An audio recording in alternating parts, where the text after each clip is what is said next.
I've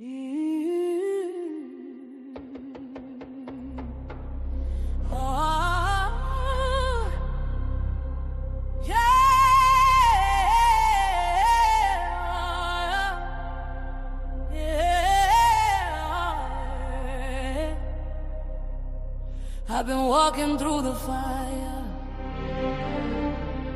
with my head up high to line. Every scar became a scripture,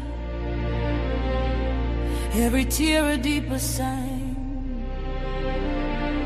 They try to silence the truth, try to ban what's real and right, but the louder they deny us, the brighter we ignite. All is standing on his word, Fatty standing on the line. Still we do it for the people, still we never waste the time. They counted us out, but we counted the cost. Never lost a mission, even when we lost a lot. Truth in our lungs, hope in our stride. We don't move with fear, we move with God inside. Still untouchable, can't break what's chosen. Still untouchable, truth stays spoken. Our hands to the sky, feel the rise when we come through. Still untouchable, we'll have a love for you. Hey. Untouchable, we rise. Untouchable, for the truth. Untouchable, yeah.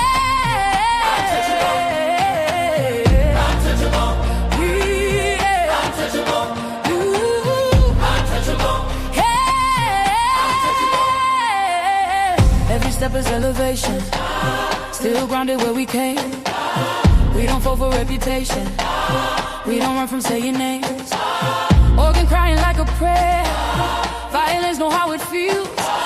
Tambourine shaking the ceiling, every note remind what's real. They said power changed the soul, but it sharpened our resolve. If we eating, then the people. If we winning, then it's all. No crown without the weight, no shine without the scars. We speak light into the dark, turn the wounds into the art. Still untouchable, heaven knows us. Still untouchable, doors stay open.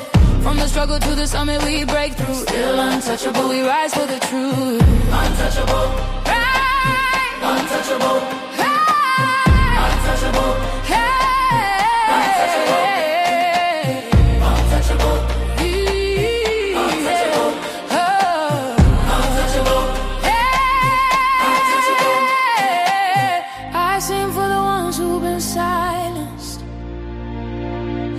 Cry for the nights we survived.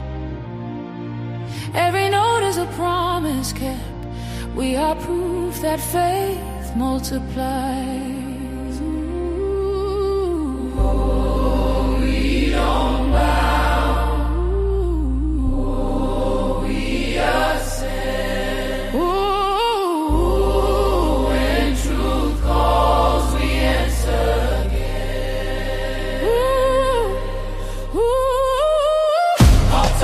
Hear the anthem, untouchable. Feel the momentum, choir in the back, violins lift the roof. Still untouchable, untouchable. We do it for the youth, untouchable. Never left, still chosen, never folded, untouchable.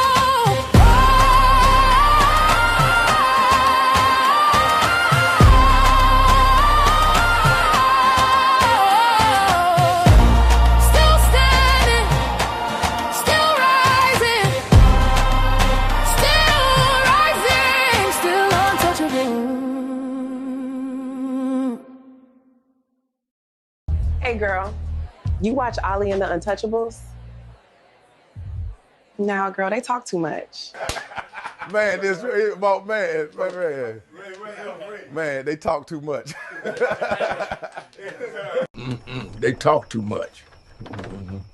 Too much for real. They talk too much, Habibi. They talk too much. Y'all talk too much.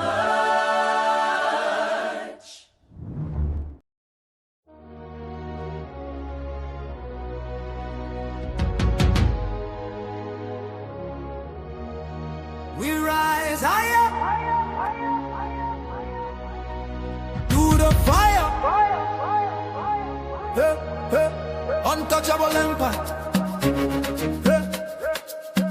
Untouchable empire. We rise higher, to the fire. Untouchable empire. Lift us higher. Ollie and Fatty, bring truth to the streets. We stand for the people, never fall, never retreat. Untouchable empire, we don't break. We rise higher every step we take. Higher, higher, untouchable. Higher, higher, untouchable. Yeah, we step in the room and the whole crowd lifts. Truth in our blood, that's the realest gift. We talk power, elevation, transformation, untouchables. Yeah, we built this nation. We ain't chasing clout. That's for boys, not men. We chase money, purpose, legacy, and man. Ollie with the flame and Fatty with the spark. We light up the world when the whole world dark. Lift up the people that survive. We bring talk, justice, unity. Every time we swing, we don't bow down. We stand tall and rare. Untouchables, baby, we everywhere. We rise. Through the fire, yeah. We stand together in the light. Untouchable forever. This alright, this alright. Oh, we rise higher, higher. To the fire, higher. Untouchable empire. Lift us higher, higher. Ollie and Fatty, bring truth to the streets. We stand for the people, never fall, never retreat. Untouchable empire. We don't break. We rise higher every step we take.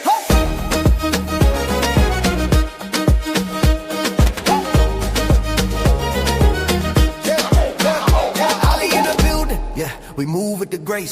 Power to the people, that's a look on our face. We don't fall, we don't run, we don't hide. Stand on truth, yeah, we walk with pride. Fame don't move us, we built on honor. Heart of a king, real warrior armor. Empower the world, that's the mission tonight. Yeah, we always do what's right. From the city to the globe, we shift that tone. Building up lives with a righteous throne. We step in the storm and walk through the fire. Why? Cause we God made for the rise higher. Hands up, hands up. If you feel that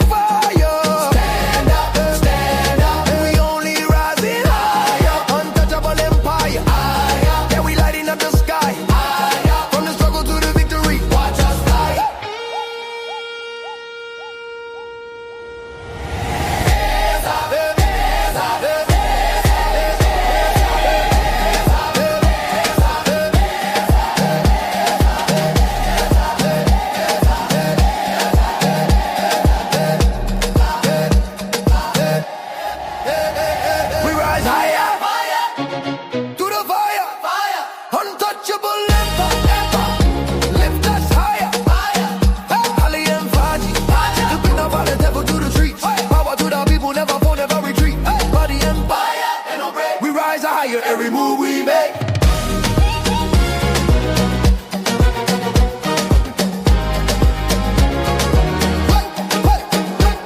Through the fire, we rise higher. Oh, touch, him play.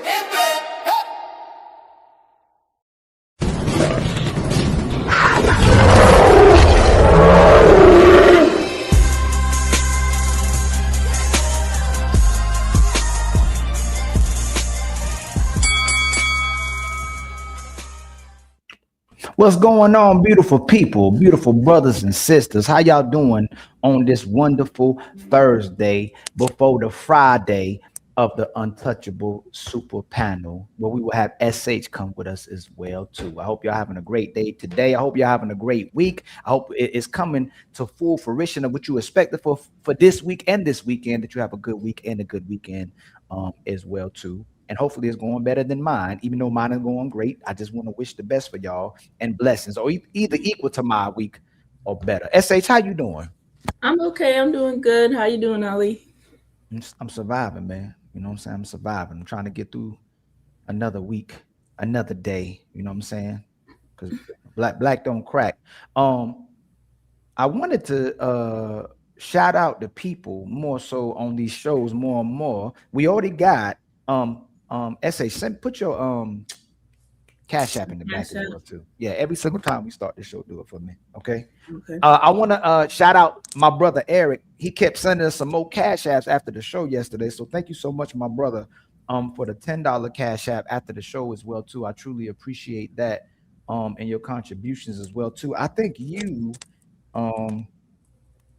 if it wasn't for Maisha, because Maisha went crazy yesterday, she was the sponsor of the show with $130. But thank you so much for being the sponsor of this show. So our sister Maisha was the sponsor of the yesterday's show with $130, and my brother Mac is already a sponsor of this show with $15. Let me see, which one will I play? I think I'll play this one because I want to go up. I want to round up. Thank you for the $20 Cash App. We gonna keep bringing that smoke. And y'all know what we came to do today. We're gonna come to have a conversation, you know, which y'all might think is fighting and arguing, but that's my niece right there, and I'm the unk. She didn't establish me as the unk every time she come up here. Got other people call me unk now. It's crazy, diabolical. But I'll take that. You know, I'll take that. But again, much love to my brother Mac, and y'all, if y'all want to help our sister for the show as well too, make sure y'all donate to our wonderful sister SH. Okay, make sure y'all hit her Cash App. What's going on, lady Quantum? How you doing? You got to pull up one of these days as well too. My brother Batworks is already in the building. My brother Marcel, much love to you, Batworks. Once that emoji pop up, you're gonna get the next emoji, if not the emoji that I already have waiting in the wings. I think there's one I might switch. Let me see. I think I was going to switch up, but there's a couple of new emojis in the building as well too. Okay, maybe y'all check them out. What's going on, Willing to Win? Much love to you, my brother.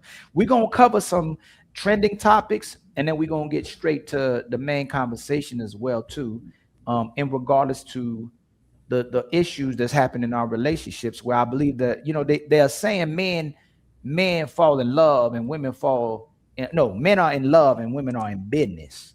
But it's starting to look a little bit more as if like men fall in love, but women may fall in hate. You may have a disagreement of that, I'm sure, SH. And I'm speaking to it because it seems like whoever cares the most has the most power in the relationship. So when the man wants the woman to be vulnerable and truthful, it gives him the validation, it gives you the protection, it gives you the provisions, it gives you the reason for him to be responsible over you when you're vulnerable, when you're emotionally available, and when you actually love the man. But when the man gets emotional, it seems like the woman wants him to be vulnerable and emotional to control his emotions so that he works for her, and she puts him in a vulnerable state that weakens him, so that she can be empowered. And a lot of times it's because the way a woman may have viewed a man through her mother's eyes. So a woman can either empower a man or she can emasculate a man. I'm not sure if you believe in that or don't believe in that. I think y'all have the power to help us become more powerful, or you have the power to break us and compromise us. There's a lot of stories that we come across where the woman has been the downfall of man, even in the very beginning, or she can be the elevation of a man. Would you disagree with that? Do you believe a woman could be the elevation or the downfall of a man in some capacity? That can exist, yeah. I wanted to ask you to repeat your thesis statement. You said whoever cares the most is stronger. Usually has. So typically in today's relationships, whoever cares the most, whoever cares the least, has the most power. Oh, okay. That's what I was asking. Yeah, it looked like women are fighting to not care and fighting to get men to care, so that men are more vulnerable, more emotional, and more easy to manipulate. And then he fights to make her feel good, so the relationship is sustained, and that's how she feels empowered, by keeping the man in a vulnerable state, in an emotional state, in a place where he feels weak. Yeah, and what's crazy? Oh, go ahead. Yeah, I do agree that in relationships there can end up being power struggling and power imbalances. Whoever does care the most can end up being the one who's getting taken advantage of, like what you call them, weaker. I think those are unhealthy imbalances, and that's exactly what I try to talk on. Yes, but shouldn't a woman care more about the man than she cares about herself? Because she's already used to caring about her. So this is what happens. When men care about themselves, it's their responsibility to take care of women and children. They're obligated in society, or they're going to get shamed. Where if a woman gets power, and she cares about herself, SH, she gets more support and validation in taking care of herself. So a lot of times when women share their money, share their time, share their energy, when she puts the man above herself, she demonstrates she loves the man because the man's already going to take care of himself. Where a lot of times if the man is investing to take care of the woman, she's taking care of herself as well too. And I think we had on certain shows. I hear what you're saying. I hear what you're saying. And everybody, I got a debate on Saturday, so I'm not ODing. But what I'm saying is this. What I'm saying is this, that no, my general thought process is that if somebody is more caring and overly invested and not caring for themselves, that's unhealthy, whether it's a man or a woman. Now you're saying men do more, women do more. I really don't know what like examples you have. I do know, and I have seen real life examples of if women over care, they can become harmed in situations that they became weakened. Can you give me an example? So this is what I want to do this show. I try to do with Mimi. Can you give me the majority experience versus the minority? I know that we both know that a man and a woman can be manipulated and taken advantage of if they're too caring. We know that can happen. Are you saying that most men, if a woman they're with care about them, that they're going to take advantage of her, or they're going to care about her more? So you're asking me most or majority? I don't know most or majority. I know that it is an unhealthy situation if somebody is the weaker vessel in a relationship. When it becomes a power dynamic and somebody cares more and is being taken advantage of, that is an unhealthy situation. Yes, everyone concedes to that. Like I think anyone would concede that someone getting taken advantage of is an unhealthy situation. But for the most part, one second, Ali, I'm sorry. Okay. Oh, well, of course, absolutely. Y'all, let's do it. Do y'all believe that most men are taking advantage of women when they care about them? Do y'all think most men are taking advantage of women that care about them?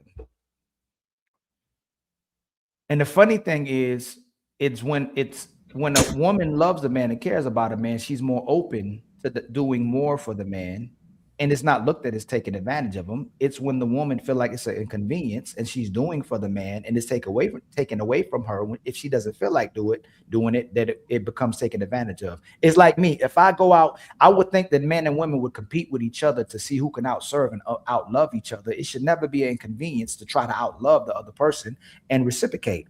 But if I ever turn around and go, oh man, you know what? My woman taking advantage of me. My kid's taking advantage of me.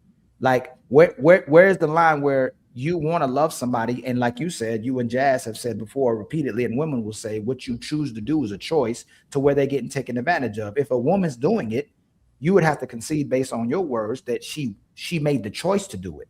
She's making the choice. So how is she being taken advantage of if she's making a choice? Then you'd have to retract what you say about the men, or excuse me, the woman, that the woman is conceding and making the choice to do it. She's not being controlled. She's not being taken advantage of. She wants to do it, right?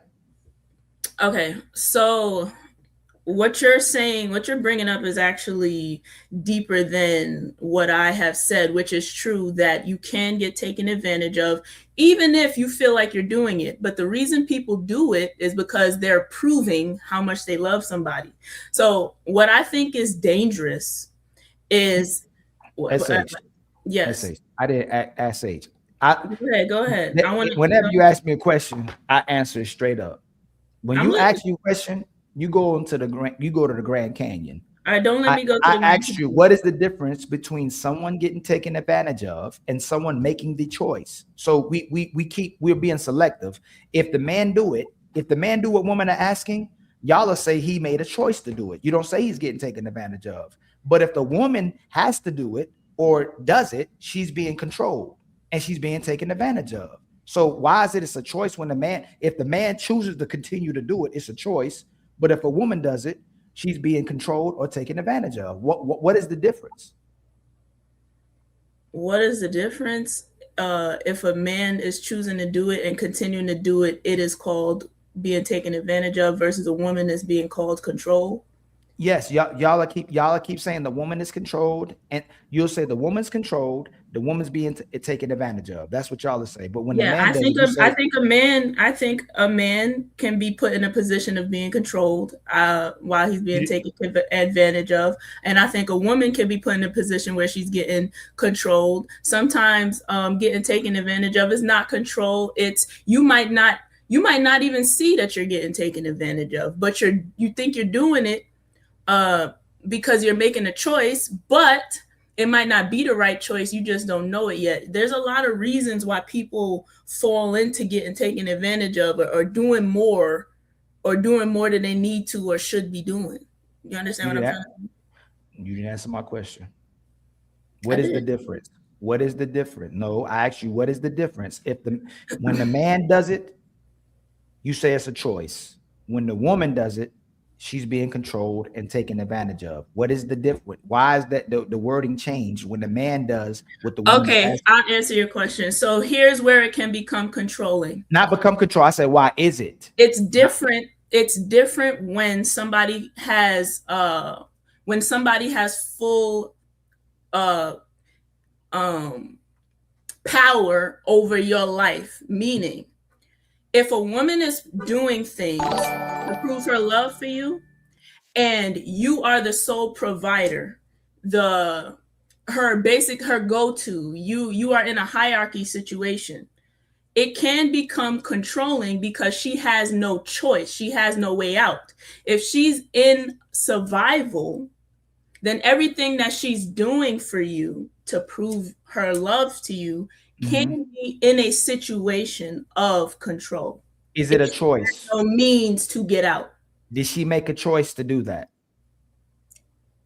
Did she make a choice? Is she being controlled, or is it a choice? You can't do that. You remember what y'all said: when men are adhering to women and complying with women and meeting their expectations and standards, you said they made a choice. Nobody's controlling them. If a woman's choosing to do everything for a man, and she's making a choice to do more for him than she does for her, is that a choice? It could be a choice, but does that make it a good choice? Let me give you a flip. I didn't. No, we didn't. Not yet, SH. We didn't get to about bad choice and good choice. Again, if the men are complaining about not getting reciprocation, y'all are saying they made a choice to do that. Is it the same thing when it comes to a woman who's choosing to do more for a man than herself? Or yes, comply with she's the man? Making a choice. Yes. Okay, so it can't be controlled then. No, she's making a choice to be controlled. So is the man being the choice to be controlled when he meets the woman's expectations and standards? You're having two different conversations. No, I'm not. It's the same. No, it's not. SH. No, y'all play with words so much that you make it seem like it's two different conversations. If a man meets a woman's expectations and standards, y'all say that I made the choice. If I'm doing what the woman is asking, I told y'all it's control. You said you're not. Now you're trying to flip it back to if the woman does what the man's asking, she's being controlled. So is it controlled or is it a choice? What are we talking about in marriage, relationships? No, it don't matter what. It doesn't matter. No. SH.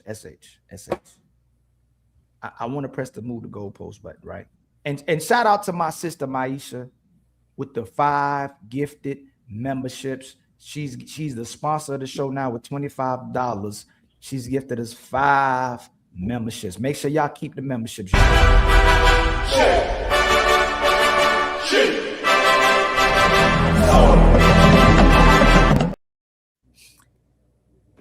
I'm gonna ask you again, and I'll make the statement. When men meet your expectations and standards, y'all say they made the choice to do it.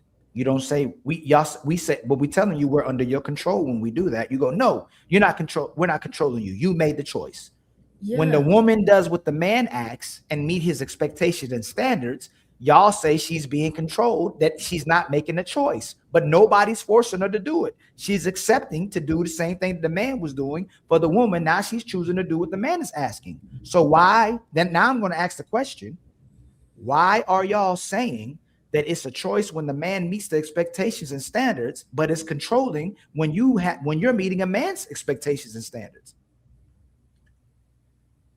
It is a choice that you are meeting the standards of the relationship that you guys agreed to. When I said that, I'm talking about it can't be control, because you're using men want multiple women, but they're controlled because you want monogamy, so they want to be. We're not talking about that, SH. We're not talking about that. No. But that's the conversation you just brought up. No, that's not. No, I didn't. No, I didn't. No, SH. I said nothing. SH. You're saying what's in your mind. I said nothing about polygamy and none of that. I said all I used was expectations and standards. Why do y'all say when a man chooses to meet your expectations and standards, he made the choice? But when you meet a man's expectations and standards, it's controlling. He did make a choice to do the expectations and standards. If we're talking about expectations and standards, yes, she's making a choice to do expectations and standards.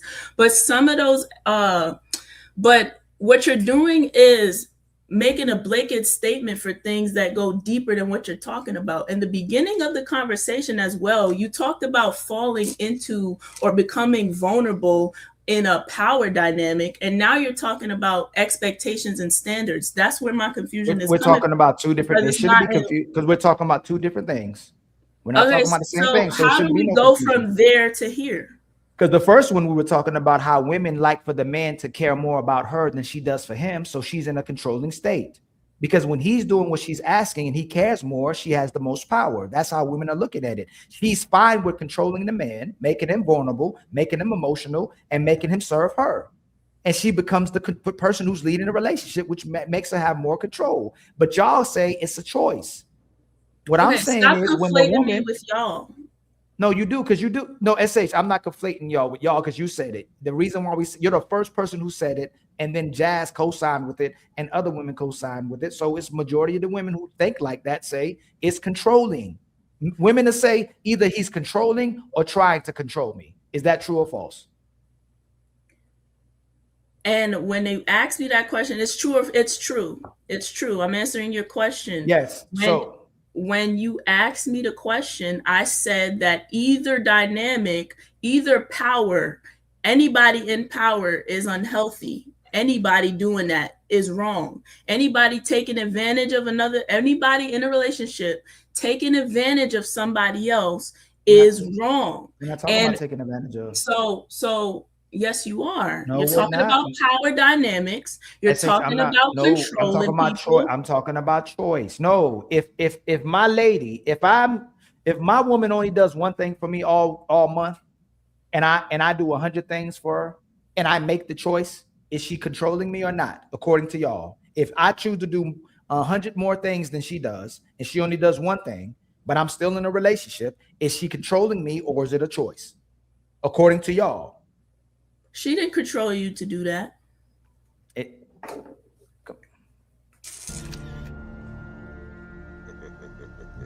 She got your ass. That's what I'm saying. But if a woman is doing 99 things more than the man does, y'all will tell the woman that man is controlling you and taking advantage of you, but she made the choice to do 99 more things than he does. Why is it questioned when a woman is doing all those things for a man? Let's dive in it. But it's okay when the man is out serving you. That's what I'm asking. So it becomes a choice when it's going your way and you're leading the relationship, but it becomes controlling if you care about the man, you do more for the man, and you made a choice to do what he's asking. Okay, so let's dive in it. Can we dive into exactly what I'm saying? Because you said if she does one thing for him and he does a bunch of other things for her, did she control him to do it? The obvious answer is no. But now go deeper into how these dynamics get played out, right? Is it controlling now if he is the sole provider and she can't go nowhere? So say she has no money that she's earning herself. Listen, because this is where my ideas are coming from. Moving to goalposts. Listen, I said, I asked you not to do that. No, but you're going to the minority. You're going to a place where a woman. You just don't want to dive in it. No, you have to make it to make it. No, you're about to say this woman can't do nothing. That's not most relationships. If a man is taking care of a woman, she's not sitting in the house, not being able to do nothing most of the time. SH, If a man's taking care of a woman, typically it's to provide her with security and it's to help her do the things that she want to do. This man typically lets her shop. This man typically takes her on a date. This man typically they'll go on trips if they can. Most men are not getting with women to keep them just in the house, just doing nothing. So if you have a stay-at-home wife that you finance her whole life, right? And so you're saying that you will give her money to support her lifestyle? What? To support her lifestyle? Can you be specific? So remember, this person she works. Has no income of her own, right? Right. So she's making no income. You support her, you pay for the bills, you pay for everything, but she wants to go out or she needs some pocket money. Do you give her allowance? Will most men give her money? That's crazy. You say allowance. Will most men have a joint account with this woman and this woman has her own card so she can go do what she wants to do? Or will most men not give this woman a card? Most men will not have a joint account and will tell this woman, no, you can't do it. Why you didn't answer my question? No, I am. No, because I already asked you not to move to go. So in the very beginning of the show, I asked you not to talk about the minority to corner the conversation in the way you wanted. I'm bringing up a specific example, Ali. No, we already know that that's wrong. But are most men controlling, like you would say, putting that woman in a position where if she needed money, he say no, and she doesn't have? Are most people in relationships like that? Do they have a joint account or they don't have a joint account and he don't let her use the card? That's not what I asked you. I asked you a question. Answer it. I already answered it. I told you. The answer is yes. You went to the extreme. You went to the extreme. You went to the extreme. You went. This is what you did. Yes, you did.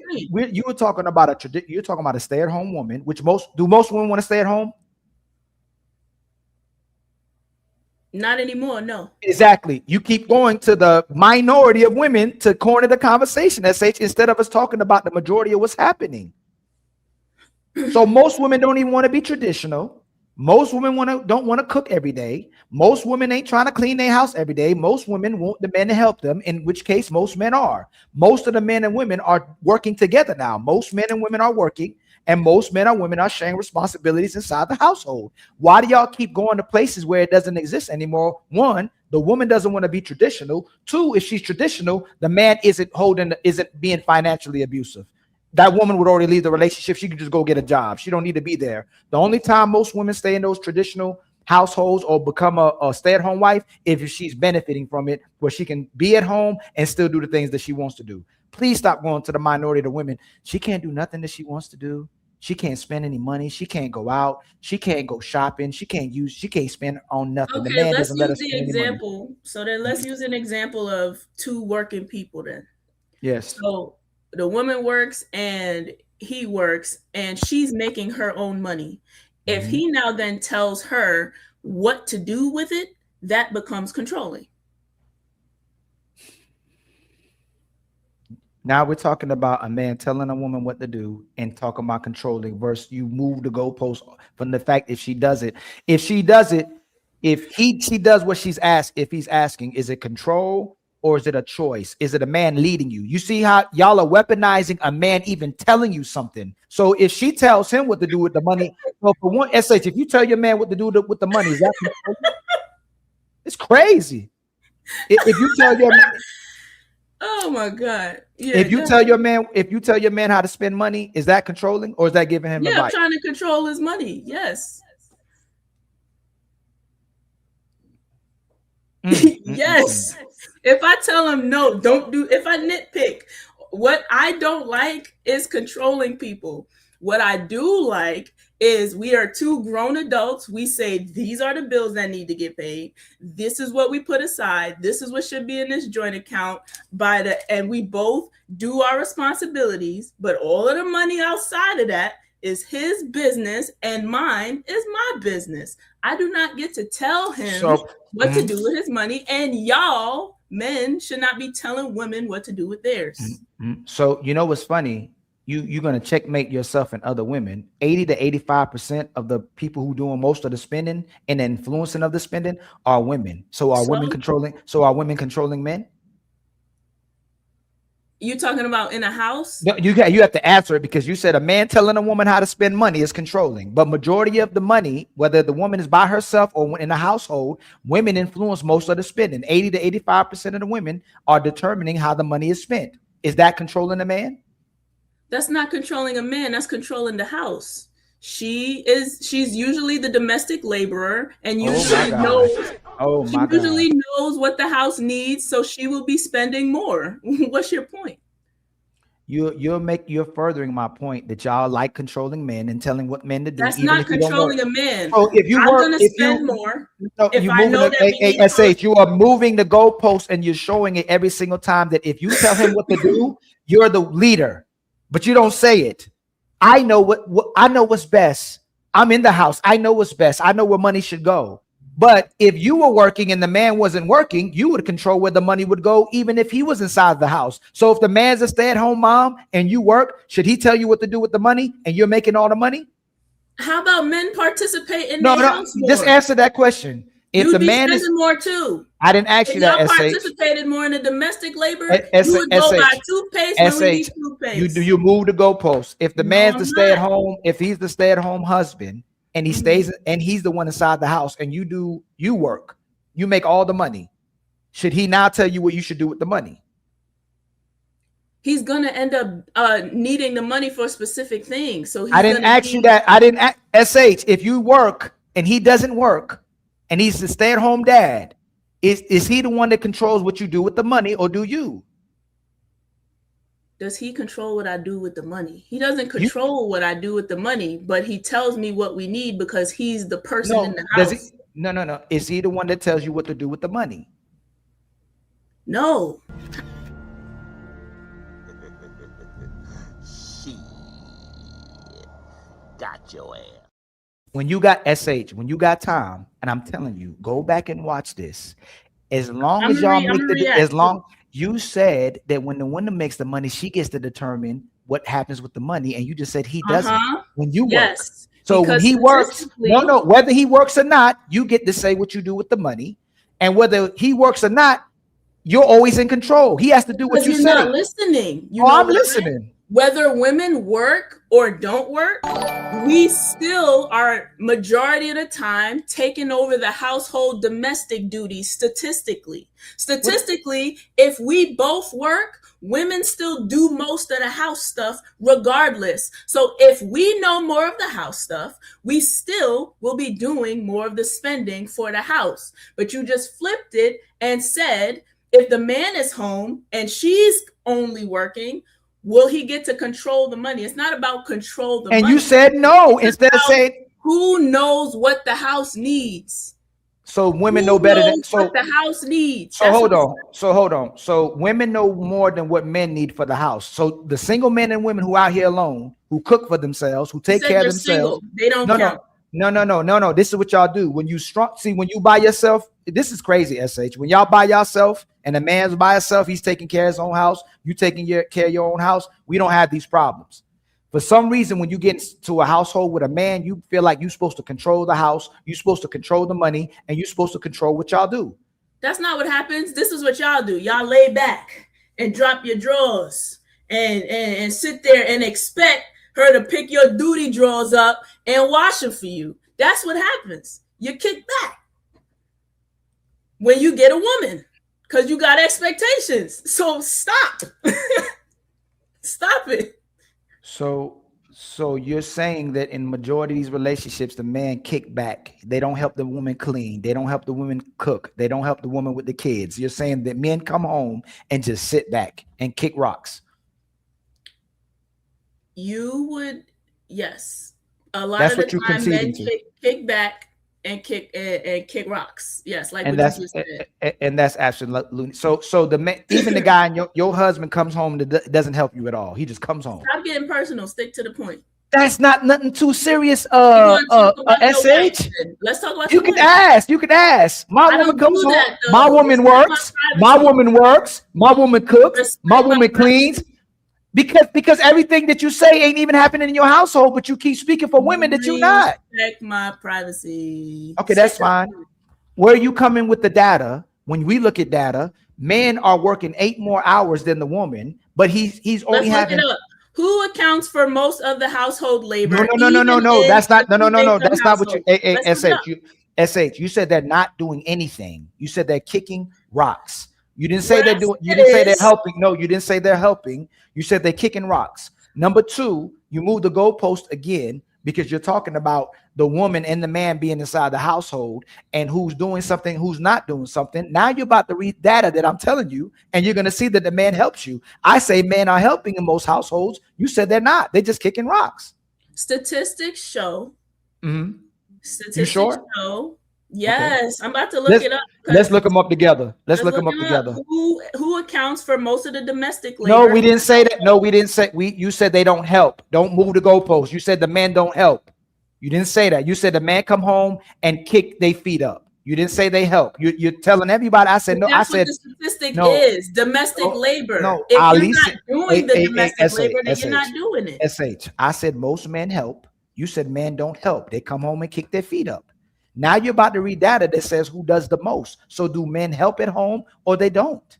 And the fact that you're calling it help is exactly the problem, because you're not seeing it as participating in your life. You're seeing it as help. That's what I'm talking about. If you're helping, quote unquote, if you're looking at it as help, that means you washing the dishes sometimes to get it off her back a little bit. Right? Or you might see something that you could do today, this week. Maybe you do the laundry, but she got 57 million things on top of working and bringing income that you are not actively daily participating in. That's the difference. Are men helping or not? Do women work more than, do women in relationships work more than men? Do women in relationships work more? Mm-hmm. Look up the statistic for that.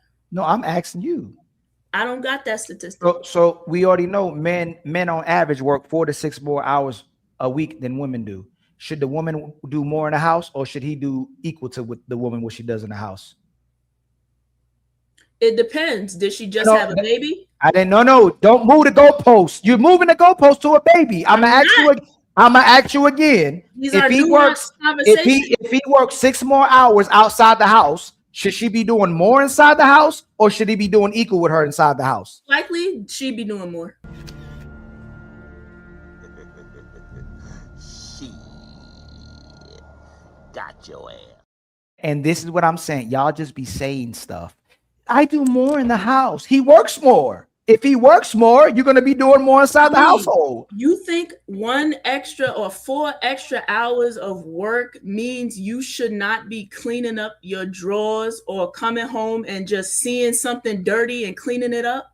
You think that's what that means? If she works 8 hours and you work 2 more hours, you shouldn't come home, see something and pick it up? Is that what you're telling me? Did I say that? That's what I'm saying. No.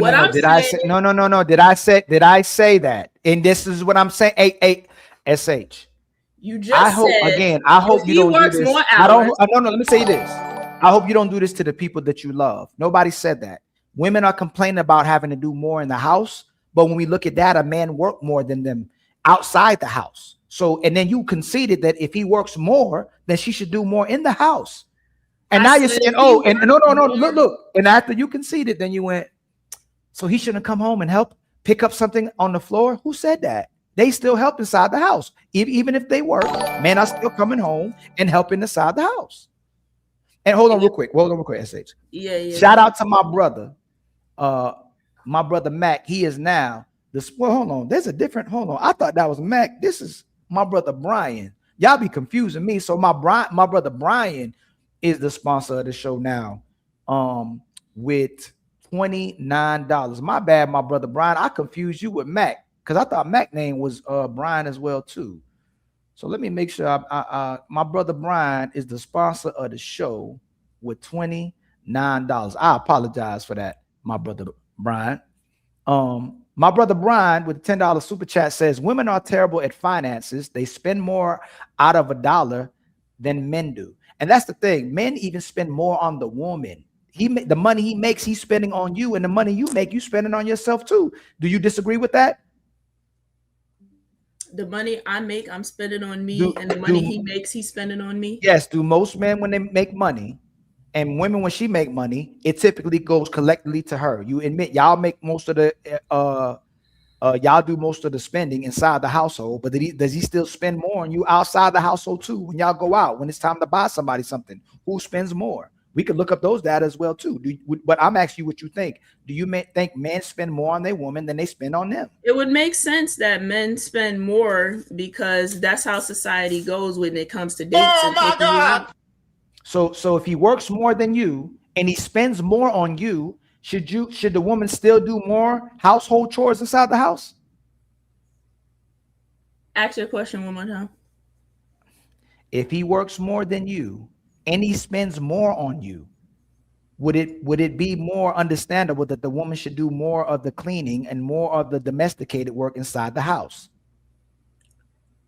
Ali, can you ask somebody? You asked me to ask you again. If I'm spending more on you and I'm working more than you, should you be doing more inside the house? yeah, you're talking about dates. Dates are different. Dates. I are didn't. acts No, of- I didn't. I that's said different. spending. If you choose to spend on me, then you choose to spend on me. That's different. But if I told you. See, SH, I already told you. You walked into that. More, no, SH, you did it again. When women are selfish, they'll say what you just said. Ain't nobody asked you to do that. You made a choice to do that, but you want him to do that. You'd have a problem if he didn't do that. So I'm asking you again. That's selfish to respond and say, "Hey, you made a choice to do that." If I got somebody giving to me.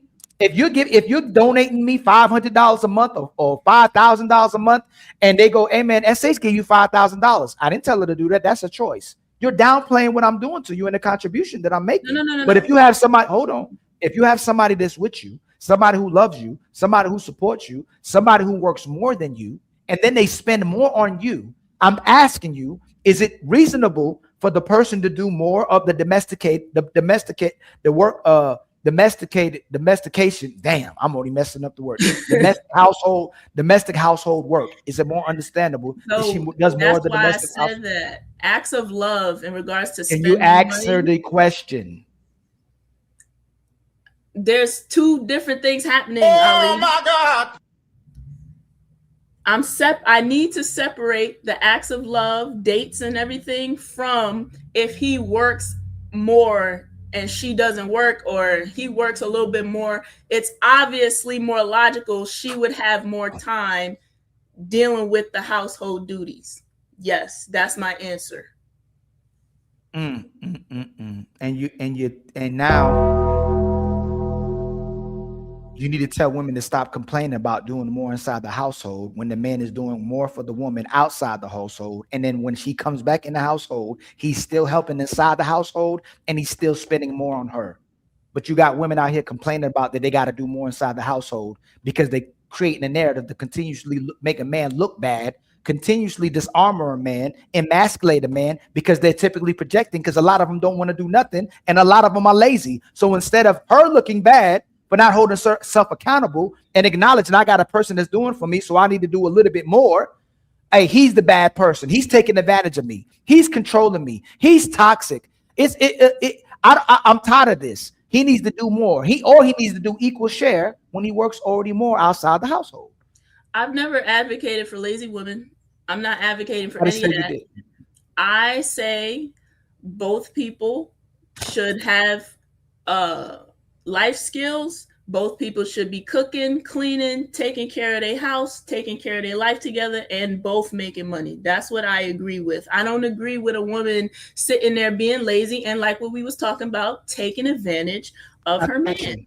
That's a contradiction, because you're saying that because now that's your response to what we just walked this down to. Women, you said women are being controlled. You said women are being taken advantage of, and then we had to walk this down a little bit more. And now you're conceding that women should be doing more in the household because men do more outside the household and spend on them. And then you said we should both do our part. You're not listening to me. Okay, let me read this real quick. In KS voice, that's bullshit. Oh shit! Oh shit! Oh shit! My brother Tell G with the $2 super chat. Simple Human is back. You heard me.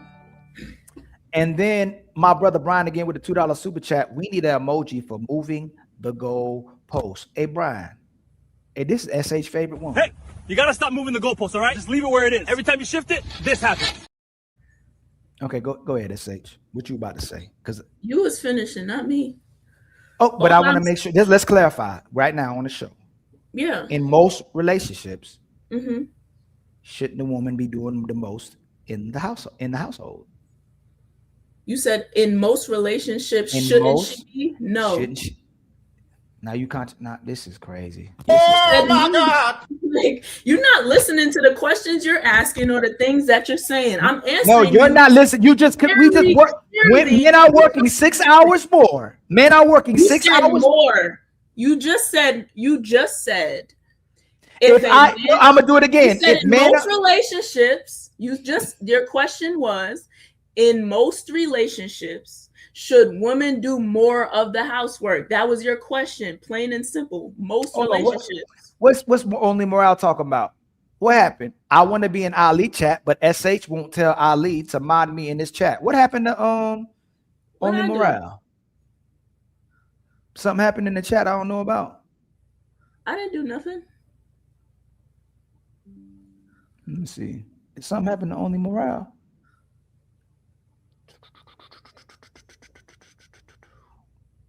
I don't see nothing happening. I don't know. My brother, Mr. Marcus, with the $5 super chat. Hold on, I didn't even press my button for the $10 super chat, so I'm tripping. Let me fix this real quick. My bad, y'all. We just got $10, kinfolk. You know what that means, right? We back on our feet again. I ain't gonna hold you. Support be healing people. My brother, Mr. Marcus, with the $5. It's just like this. You see this person right here with this avatar. I usually think this is either a man who can't get woman, or it's a woman in a man body, right?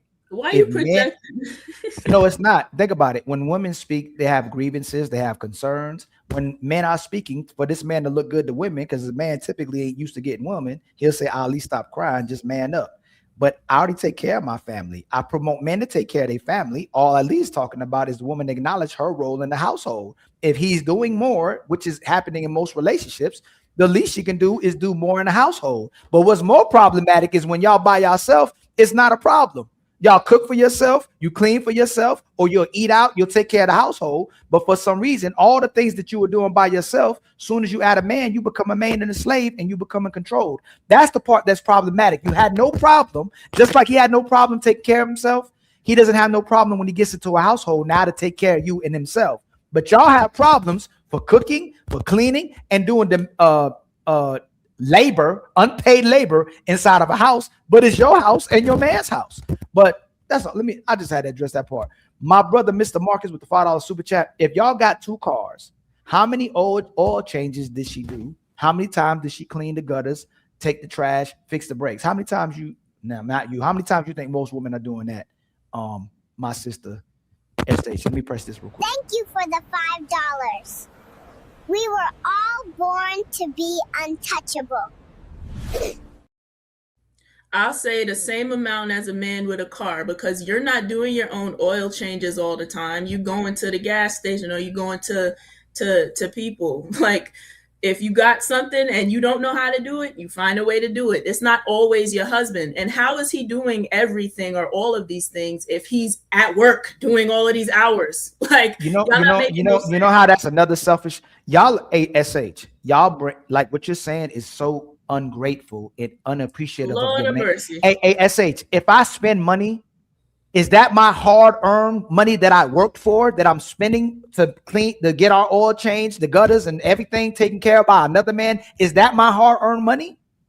That wasn't his point. You moved that is no. Even if his point is who's doing that typically. He's trying to say only men do oil changes most of the time. Only men do, and I'm saying no. You're going to the gas station, and if she has a car, she's going to the gas station. No. You move the what I'm saying is you move the goalpost with the question he's asking. Even if it's men doing it, right? The way you move the goalpost, I went along with your goalpost. Are most men taking the cars to do that, or women to take in the cars to get the oil change or the Women cleaner? take their cars to get oil changes. Yes, So they most, do. no, I said in relationships, not when she's single. In relationships too. Yes, they do. If y'all, how would this make sense? Y'all are working all these hours, right? Y'all are working all these hours, and she need an oil change. She gonna wait for you to come home? No, is she doing it with her money? Yes. Yo, you just be saying. Hey, shout out to homie with the $2 super chat. Who goes to the gas station for oil change? I know. SH does. Somehow SH does. And I'm telling y'all, there is no value for men. There's no reciprocation for men. There's no respect for men. Even if they benefit from men, they will not tell men that they need them. They will not tell men they value them. They will not tell men they appreciate them. It's a crazy world we living in. And they'll tell you, you ain't have to do that. Ain't nobody asked you to do that. But then they say, look, the funny thing is a contradiction, because they'll tell you, you don't have to do that. Ain't nobody asked you for that. But then they'll complain that you didn't do it. So they need a man on Monday, but on Friday they needed help. They the most, and I keep telling y'all, they the most caring, not caring people. They the most needy, I don't need you people. They hate to be vulnerable. They hate to need somebody. They hate to admit that they love you and they care about you and they value you, because they feel like somehow they lose value. But it's crazy. I don't understand it, SH. What? No, your rhetoric SH don't make my rhetoric sense, gang. SH, you already said. You hate women, and I want health, and you over here saying they. Tell me how I hate a woman. It's just to prove that your brain doesn't do what other women be doing. SH. What did I say that shows that I hate women? You just said. Why are you doing that to me? Because you just said. Because you hate women. That's why you're doing that to me. You said. I rewind it. I'm gonna react to this because this one was. You can't say you just wanted it because I'm telling the truth. Because I'm holding women accountable. Because I'm putting a flashlight on y'all.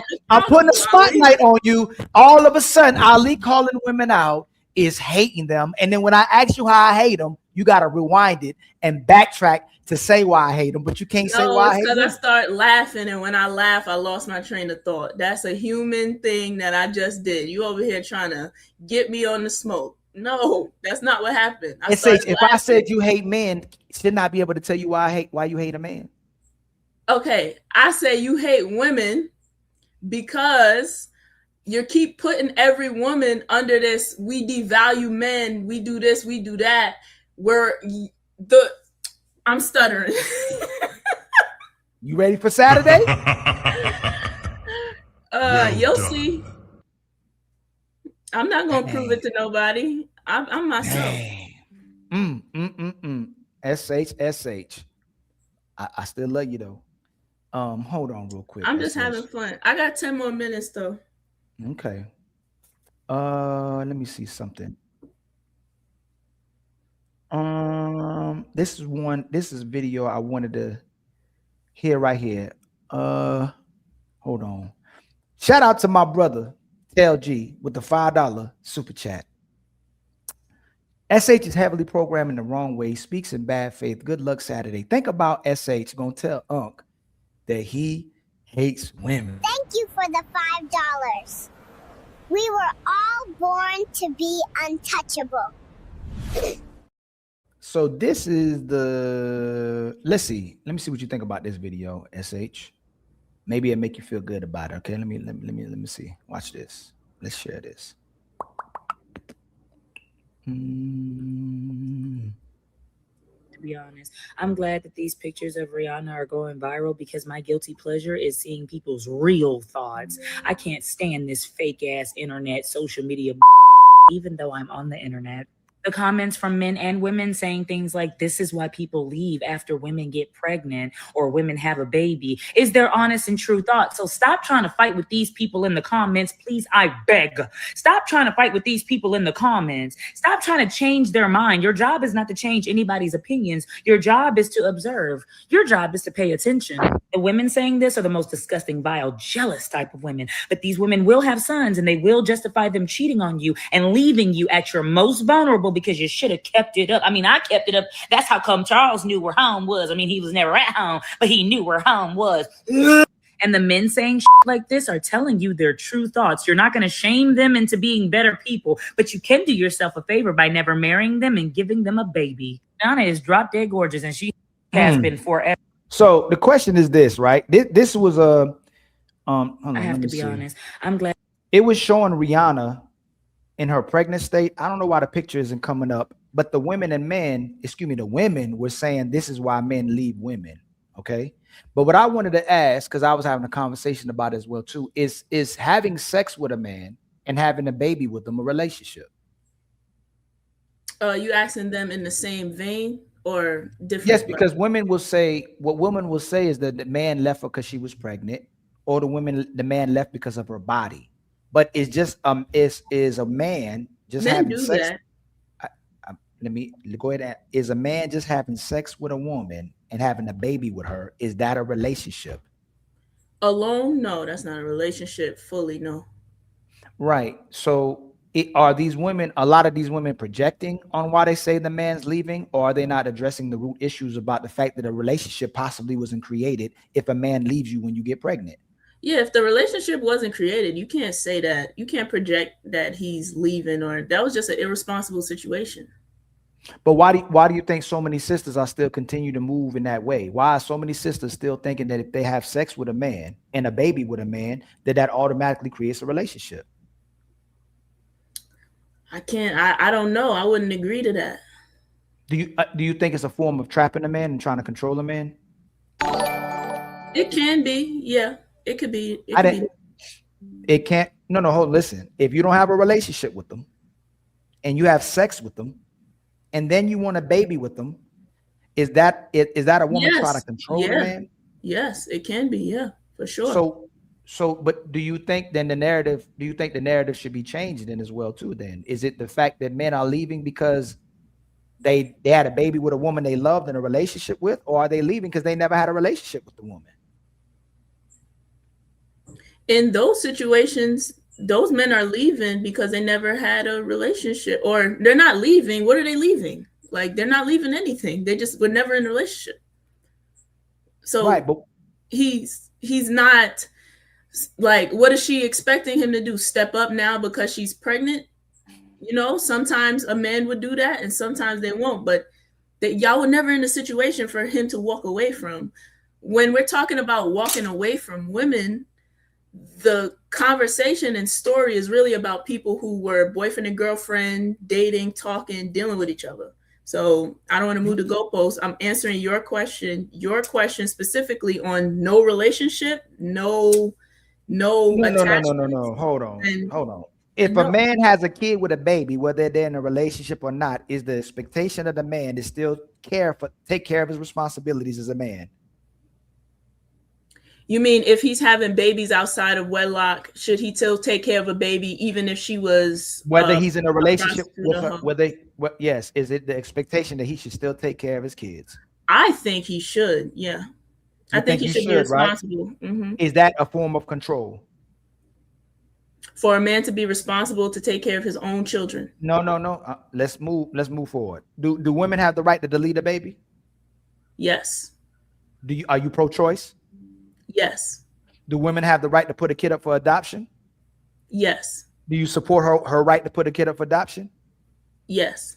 So why are you saying that the man should take care of his kid? Why doesn't he have the right to walk away from the kid if the woman has the right to delete it and put the kid up for adoption? No, you're asking, does he have the right? I believe that people should take care of their responsibility. No, SH, you said that a man has to be responsible of a child. That's his. That's what you said. He should be. So let's walk it down. I think it's, yes, he should Hold on, be you conceded. Right. You conceded to that. Yeah, but then you turned right back around and said the woman has the right to delete the baby and put the baby up for adoption. She doesn't have to be responsible for the decision she made. Yeah, because my reason for pro-choice is that there are different scenarios where I think that abortion is okay. I don't think every scenario. That's not. No. That's not. But That's not the But- point. Is there a time where a man should be able to walk away from his kids? There's a difference here. And you answered. You said it. You said a woman can. I'm asking you: is there a time where it's justified and where a man can walk away from his children? They do it all the time. I didn't ask you if they do it all the time. I said, should he have the right, and is it justified for a man at any time to walk away from his children? Should he have the right? Yeah, he got the right, but is it responsible? Should he be out here making babies and doing this? No, I think that's wrong to do. So why isn't it wrong for a woman to delete a baby or put a kid up for adoption? Why isn't it wrong for her to delete a baby? Because there's different scenarios where she shouldn't be forced to give birth to a child that I asked you not to go to the minority again, right? But even if you go to the minority, you said a man should take care of his child. There's no excuse. Right? When did I say that? SH, we got 88 people. I said, you asked me if a man should have the right. I said he has the right to walk away or to stay. He has. But you said right. he should. But you said but he I should said take. I think it's irresponsible and kind of wrong to just go making children. To go making children like that without being responsible for them. So should it be? So should a woman put her kid? Should she be able to put her kid up for adoption? Yes, she could put her kid up for adoption. Just I'm telling y'all have the you talking about rights. Does he have the right? I say yes, he has the right. Does she have the right? Yes, she has the right. But what are we? You asking me right or wrong now? There's layers. No, you said a man should be responsible for his children, right? He shouldn't just be out here making babies, right? I think that's irresponsible to do. Yes. Right. But you said a woman, you said you're pro-choice and you support a woman's right to put her kid up for adoption. So then I ask you this, should you support the man's right to give up his children? Do you support that? Do I support his right to give up his children? Yet, do you support women being able to delete? He has a right to. No, I didn't. No. Listen, you yeah, said you support pro-choice and you support her being able to give a kid up for adoption, right? Do you support him being able to walk away from his kids? Do you support that? I support him having rights. Yeah. No, and actually, you support having rights. I'm asking you, do you support him walking away from his kids? I think there's a different level of responsibility. I think it's kind of irresponsible. No, it's not. Yep. No, it's not. He got a right. Like I can't take away his free will. I can't do that. I believe in free will. Oh shit! Dang, SH. Like, if you understand what I'm saying, you understand what I'm saying. Am I saying that he should be doing these things? I just don't want to take away somebody's free will. You got rules for men that you don't have for women. you support women being able to delete a child and give the child away, but you don't support a man being able to walk away from a child. You say you support rights. You just say rights, but you don't support him walking away from the child. So should he be shamed for that? If he walks away and is from just kids, irresponsible, if he gives up the responsibility to his children, should he be shamed for that?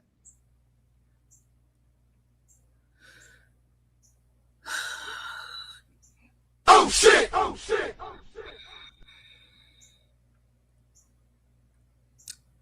I'm not stuck. I just want to be fair. No, listen. You over here doing your show. I get it. Because you stuck. You said I'm not stuck. Just like I'm not at the stoplight. It just turned red. All right. So let me give you an example to get you where my mind is at. A 17-year-old kid had an accident and he's afraid and he runs away. And he does the wrong thing, but are we shaming him for like? You gotta stop moving the goalposts, all right? Just leave it where it is. Every time you shift it, this happens. You know you're moving the goalpost. I said I'm thinking about it deeply because I want to give a fair assessment. But you said it real quick. You said it real quick. It means you try. What it sounds like is, I think there's either you have empathy and understanding and grace, or you're acknowledging there's a double standard and you don't want to talk about it because it benefits the woman. This is a double standard. That's crazy.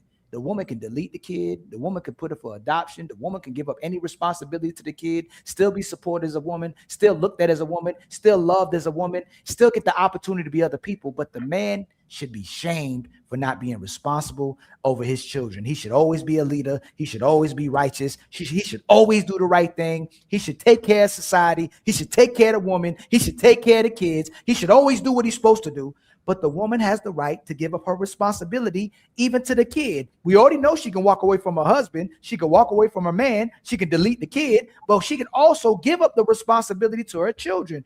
That's what we're not addressing, SH. So there's a double standard, and the more we walk it, the more the woman has more power. I don't have a double standard. What I have is situational reasoning and grace and understanding. Like I said, for women, there's reasons for abortion and there's reason for adoption. Same way, there might be reasons for men to walk away. That's why I'm not going to give a solid answer on right or wrong or this and that. You got to look at it for what it is. There's nuance.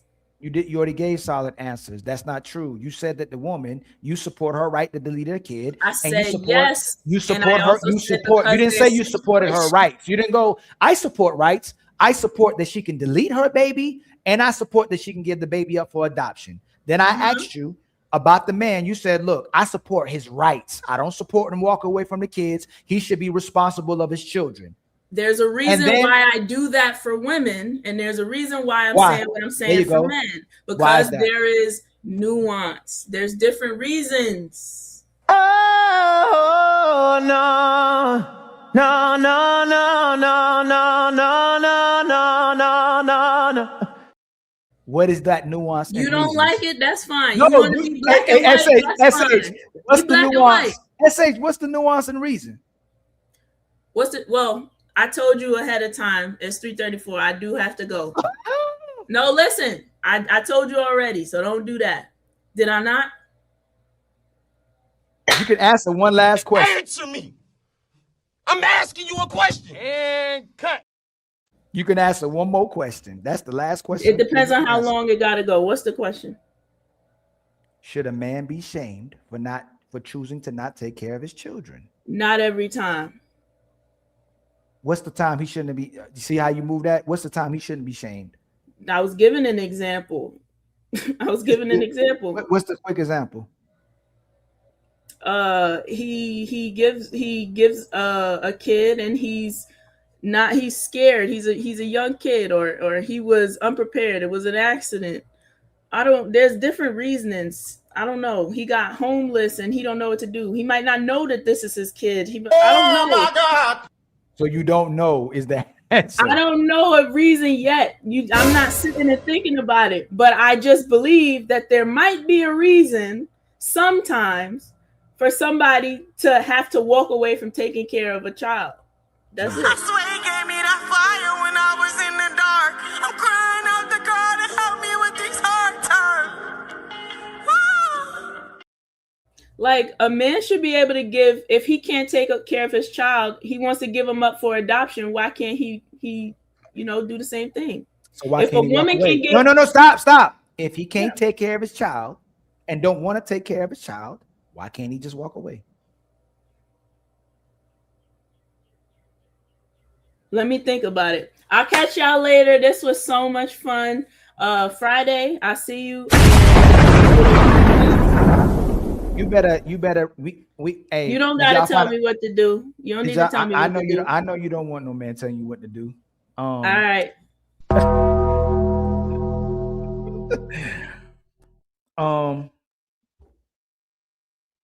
We in trouble. We in trouble, y'all. We in trouble. How y'all doing, family? What's going on, Ernest? What's going on, Super Pete? What's going on, my brother John? My brother name is John. What's going on, Gully? What's going on, man? What's going on in the building, man? We in trouble. That's my niece. We in trouble. You know, only morale. Bet Ali still alive. Only morale. What you talking about? Fam, I don't know what you're talking about. What's going on? What happened, fam? I don't know what's going on. Calvin, my brother Calvin, man, we in trouble, my brother. Mel Stay Fitted is in the building. Geo99 is in the building. So let me see. I had some videos that I want to go over with y'all, okay? And then I had some IG topics that I wanted to go over with y'all, but then it was some videos that I want to go over with y'all as well too, okay? I don't know if y'all got to see this. I want to know what y'all think about this, right? This is a big headline that's going on now with with George Floyd, okay? Ali supports the community. Ali supports justice, and Ali believes that George Floyd was murdered, right? But Ali also likes comedy. Ali also loves roast, and there's the light side of the roast and there's a dark side of the roast. So I don't know if y'all even got the chance to watch this roast, but I want to show y'all different perspectives of this roast. But a lot of our people are condemning the roast because he was talking about, because the Tony Heathcliff guy was talking about George Floyd in the roast, but they said that he shouldn't even spoke about George Floyd because he wasn't part of the roast. But during the roast, they were making white jokes and black jokes. During the roast, they were talking about Pete Davidson daddy being in the rubble during 9/11 while he was a firefighter. During the roast, they were talking about Cheryl Underwood's ex-husband said black don't crack. And they said when he went crazy, he jumped out the window because he couldn't stand it anymore.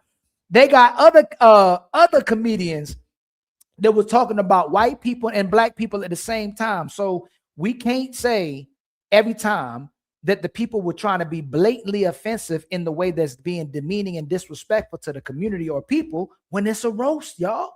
All right, so let's watch this. Then I'm going to show you another one. And again, I don't justify meaningless rhetoric or disrespectful rhetoric when it comes to actually trying to be demeaning outside of comedy. But this Tony Heathcliff, I don't know how to pronounce his last name. I watch other shows that he has, other panels, because I watch other comedians that I saw on his panels. I didn't even know who this guy was till this year, and I found out who this guy was before this roast. But they do dark roasts, like they go hardcore. They talk about people's mamas, daddies, dead relatives. They talk about the worst thing possible, but they do it in fun and in jest. All this was written, and all the comedians agreed to this. These are professional comedians. Some of them are professional comedians, but they agreed to this. So we can't make things bigger than what it is. But this was the joke. Let me play the joke. You know, Kevin, they told me not to mention your kids on this roast, but I must say, you did good. They've gotten so big, they now buckle Kevin up in the car seat. It's true he lost his gig hosting the Academy Awards because of some homophobic tweets, but you'd be homophobic too if you were eye level with everyone's cock. Oh, man. He got into a fist fight on a private plane, proof that no matter how much money black people have, they're still just gonna act like ninjas. Oh my God! It's fighting. Like Bill Cosby, Hart is a black comedian from Philadelphia, and like Bill Cosby, women don't know when Kevin is inside of them. Oh shit! Oh, shit. You've done good though, Kevin. The black community is so proud of you. Right now, George Floyd is looking up at us all, laughing so hard that he can't breathe. God bless you, Kevin. God bless this room. Now, that's the joke that he made, right? And people are saying, what did George Floyd have to do with it, right? Let me show you another joke. And this is how we it's selective outrage, right? Let me show you another joke that was said on the show. Nobody else is talking about the other jokes, okay? That's my problem that I got. All right? That's the problem that I got. Let me see. Let me get to the right one.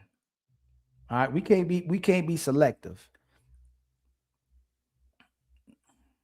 Now, this is the joke that I think Pete Davidson told this joke.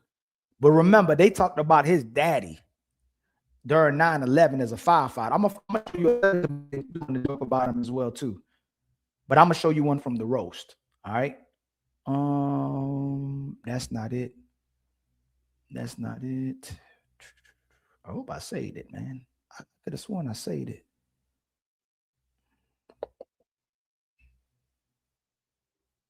Hold on real quick, y'all. Did I forget to say it? Hold on. I know where it is.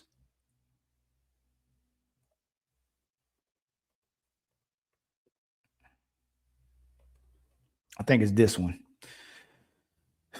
Hold on.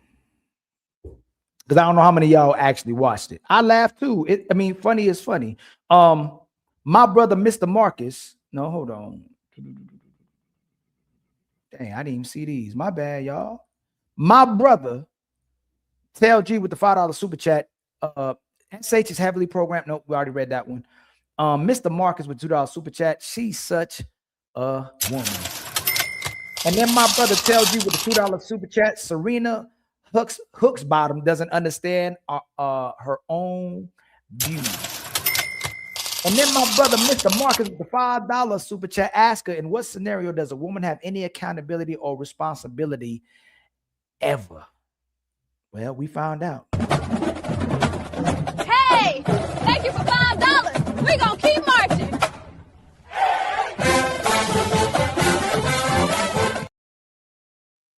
Hold on, y'all. I'm trying to find a joke. I thought I saved it for y'all.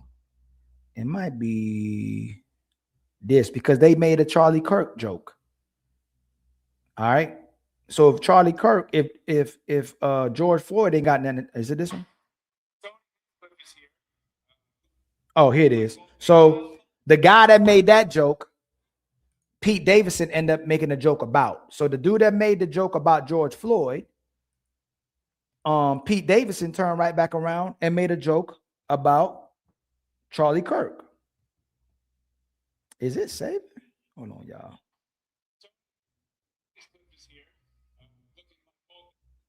Why is it not saved? Hold on. I'm going to send it to myself because I don't know why it's not pulling up. So let me send it to myself.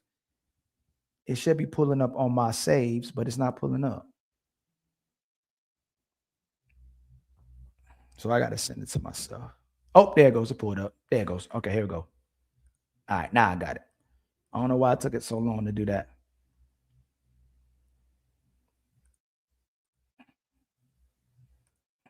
All right. Now, let's say if we got the same energy, but I know the energy going to change. Tony Hinchcliffe is here, looking like both a child molester and the doll they give the child to show where he touched them. Oh, my God. Tony reminds me of Charlie Kirk in that he's definitely been on camera letting a guy unload in his throat. Oh, shit. You know what I mean? Yeah. Yeah. Kill Tony. Please, someone can kill Tony. Like he literally he made a Charlie Kirk reference to taking a load in his face because the dude is gay. I don't see people being outraged about Charlie Kirk's jokes because of how we probably feel about Charlie Kirk, in a sense, how we feel different about George Floyd, but it's a roast, y'all. It's just a roast. Okay. Anything goes at a roast. These roasts, I don't know who's familiar with comedy. I don't know if y'all watch comedy. I try to give people grace. People would tear me up on Instagram, and you have every right to if you don't understand comedy. And I'm trying to mature more, and I try to go straight at people, but I'm trying to give grace and understanding to people, but it's a roast. Nothing is off limits. Y'all need to go watch roasts from the 70s, the Richard Pryor roast. Like they talk about everybody. Mama, they talk about your daddy. Regina Hall was talking about Kevin Hart mama. You know, they were taking turns talking about each other's alive relatives or dead relatives as well, too. So they all agreed on to it, man. We gotta pick the right times to be selectively outraged. Okay. So there's another video I wanted y'all to see as well, too. All right. Let me see if I can find it.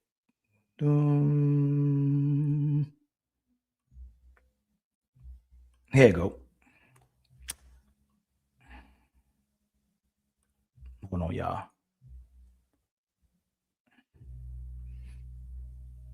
Hold on, bro. You showed a white man joking about another white man. What black man said a racist white joke at the roast?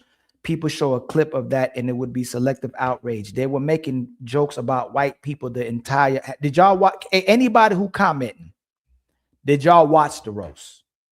Please. Did y'all watch the roast? They were taking shots. The black men were taking shots at white people. The white people were taking shots at black people. Did y'all watch the roast, the way they wrote the roast? Anybody? Did anybody watch the roast? Before you speak on it, can y'all go watch the roast? Then what you talking about? You saw them. They were talking about white people during this roast.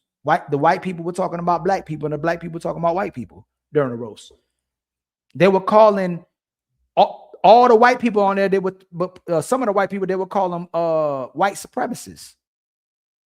They told that Tony Heathcliff guy that he loved doing church, doing cross burnings. Like, why y'all being selective? If you watched it, they were calling it. They were talking about them being racist, and then the black people were talking about making hood jokes, black jokes, racist jokes, obviously. But it was intended for everybody to do what they did during the roast, man. It's crazy. We don't support that in real life. You ain't gonna support people disrespecting each other and demeaning each other. But in the jest of the joke and the roast, like, they're meant to be offensive. It's light humor and there's dark humor, if y'all know what a joke is. But again, it was in good spirits. Okay. This is the video. I don't know if y'all got to catch this. I'm trying to find the main video that I was trying to review, but I don't know if they removed it or blocked it. But I'm gonna go to this one. I don't know if y'all got to see this because my sister,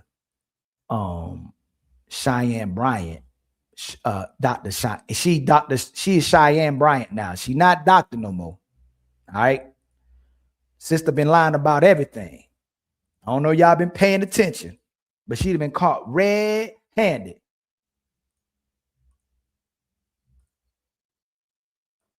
Conversation about your doctorate because people can't find your dissertation online. How are you responding to that in this new era of your life? I'm going to clear it up once on here. I'm not doing it again. And I'm clearing it up for my doc squad, for my fan base, for my audience who deserve to hear me address it. For the folks who have already made up their mind to not like me or not understand me, listen, I don't give a fuck what your narrative is. I would like for you to recreate it, double down on it, and run that shit. Because I don't give a fuck about it. Now, to my doc squad, my fan base, my folks, you know, my village, it's very simple. I went to a school, Argosy University, completed an entire program. I went back online to get my official transcripts because I was applying to a law school many years ago to be a professor there. And I had to provide my transcripts, right, to get hired. And I went to contact the school and say, hey, I need my official transcripts. I need my entire thing. And there was no school. I was like, okay, I'm confused. I Google. It says this school has been shut down. I said, oh, well, they got to have records. I mean, they were accredited when I attended the school. They were accredited when I finished the program. I go and look, there is a third party that has the records. Why I contact the third party, that third party only holds records for 2 years. I was past my 2 years. So that means that I had no access to records. And then I contacted, financial aid. You can't make up financial aid. It shows that I paid for a doctoral program alongside my master's program and my undergrad program. And they said, we can fully refund you your money under one circumstance. We give you your money back. You don't get credit for not a class, a course, a program you took in this university, at this institute. So do you want us to refund you?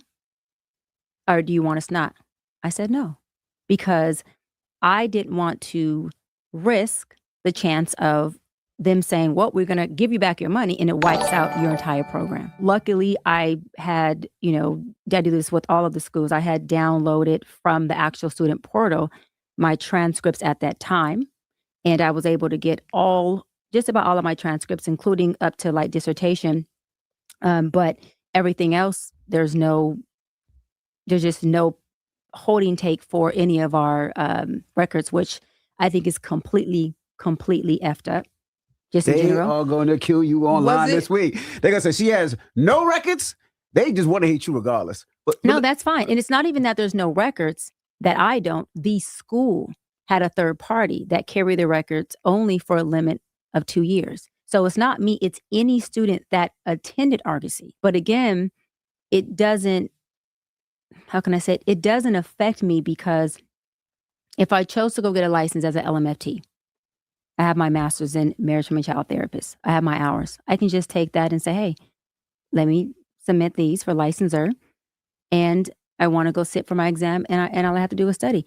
I don't need a doctorate in counseling psychology to go get licensed as a therapist. That's what we're all missing. They say the reason that you don't get questioned or tested as much.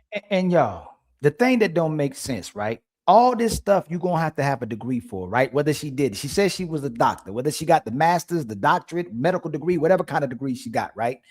But you have to have those official transcripts before you even get a job, but you have to have a state license to practice as well too. So how can she be practicing all this time without having her credentials or without having the transcripts? Now that people want to see evidence of it, all of a sudden she went to a school that no longer exists. And then her transcripts go to a third party that only held them for 2 hours. So now she calls back these people and they say, hey, look, you got all the hours. We can't say that you actually passed or got your doctorate degree or whatever she needs to be a certified therapist, but we'll give you a refund back. So she keeps the hours, but she doesn't have the actual degree or the actual license that she needs. Something isn't adding up. And then what's going to happen is people are still going to support her. Women are going to still listen to her. And when it comes to a man having to have all these credentials, having to be certified, having to be married, and she's not married, they still going to listen to her because it makes them feel bad about being wrong and giving false advice. And everybody gets to live through this lady who never really had a degree, who never really was a therapist, who never had the credentials or the transcripts, and been lying to everybody, like Dr. Umar Johnson. But then again, I think Dr. Umar Johnson better gave evidence of him having a doctorate degree. I ain't gonna talk too fast. She sound like Dr. Umar Johnson talking about the school though. The Dr. Umar Johnson, I don't know if the school open yet. I don't think the school open. I think they still cleaning, they still painting, they still trying to get it moving and ready for the students to move in. But it's obvious that this lady is a fraud. And it's obvious that this lady is a scammer and a charlatan, just like majority of these people that's coming on these YouTube streets or IG streets or social media, taking the money of the people that they can get to validate them because they say the things that they want to hear. And shout out to my brother Brian, y'all. We just need only 75 more in the Cash App and 15 more memberships to reach our goals for the show. I got some more people possibly pulling up. If not, I'm not sure they're gonna pull up, but I may open the panel. But my brother Brian says y'all hit Ali Cash App with $10 Cash App. Much love to you, my brother, with the $10 Cash App. Thank you for the $10 Cash App. Chef. That's beautiful, Luis. Layers on layers. Keep cooking, Untouchables. And then my brother, Mr. Marcus, with the $5. Did I say this one? Oh, I already said this one. My brother Zero Fallout with the $5 super chat. These people can't take a joke, but they can take 3 sausages at the same time. Sugar in the tank for sure. I'm Generation X. This is how jokes used to be. Exactly. It's selective outrage, man. My brother homie. Oh, let me hit the $5, man. I can't miss that. Thank you for the $5. We were all born to be untouchable. And my brother homie with the $5 super chat. And women let her ass use autism metrics to break down relationship compatibility. Hey, thank you for $5. We gonna keep marching.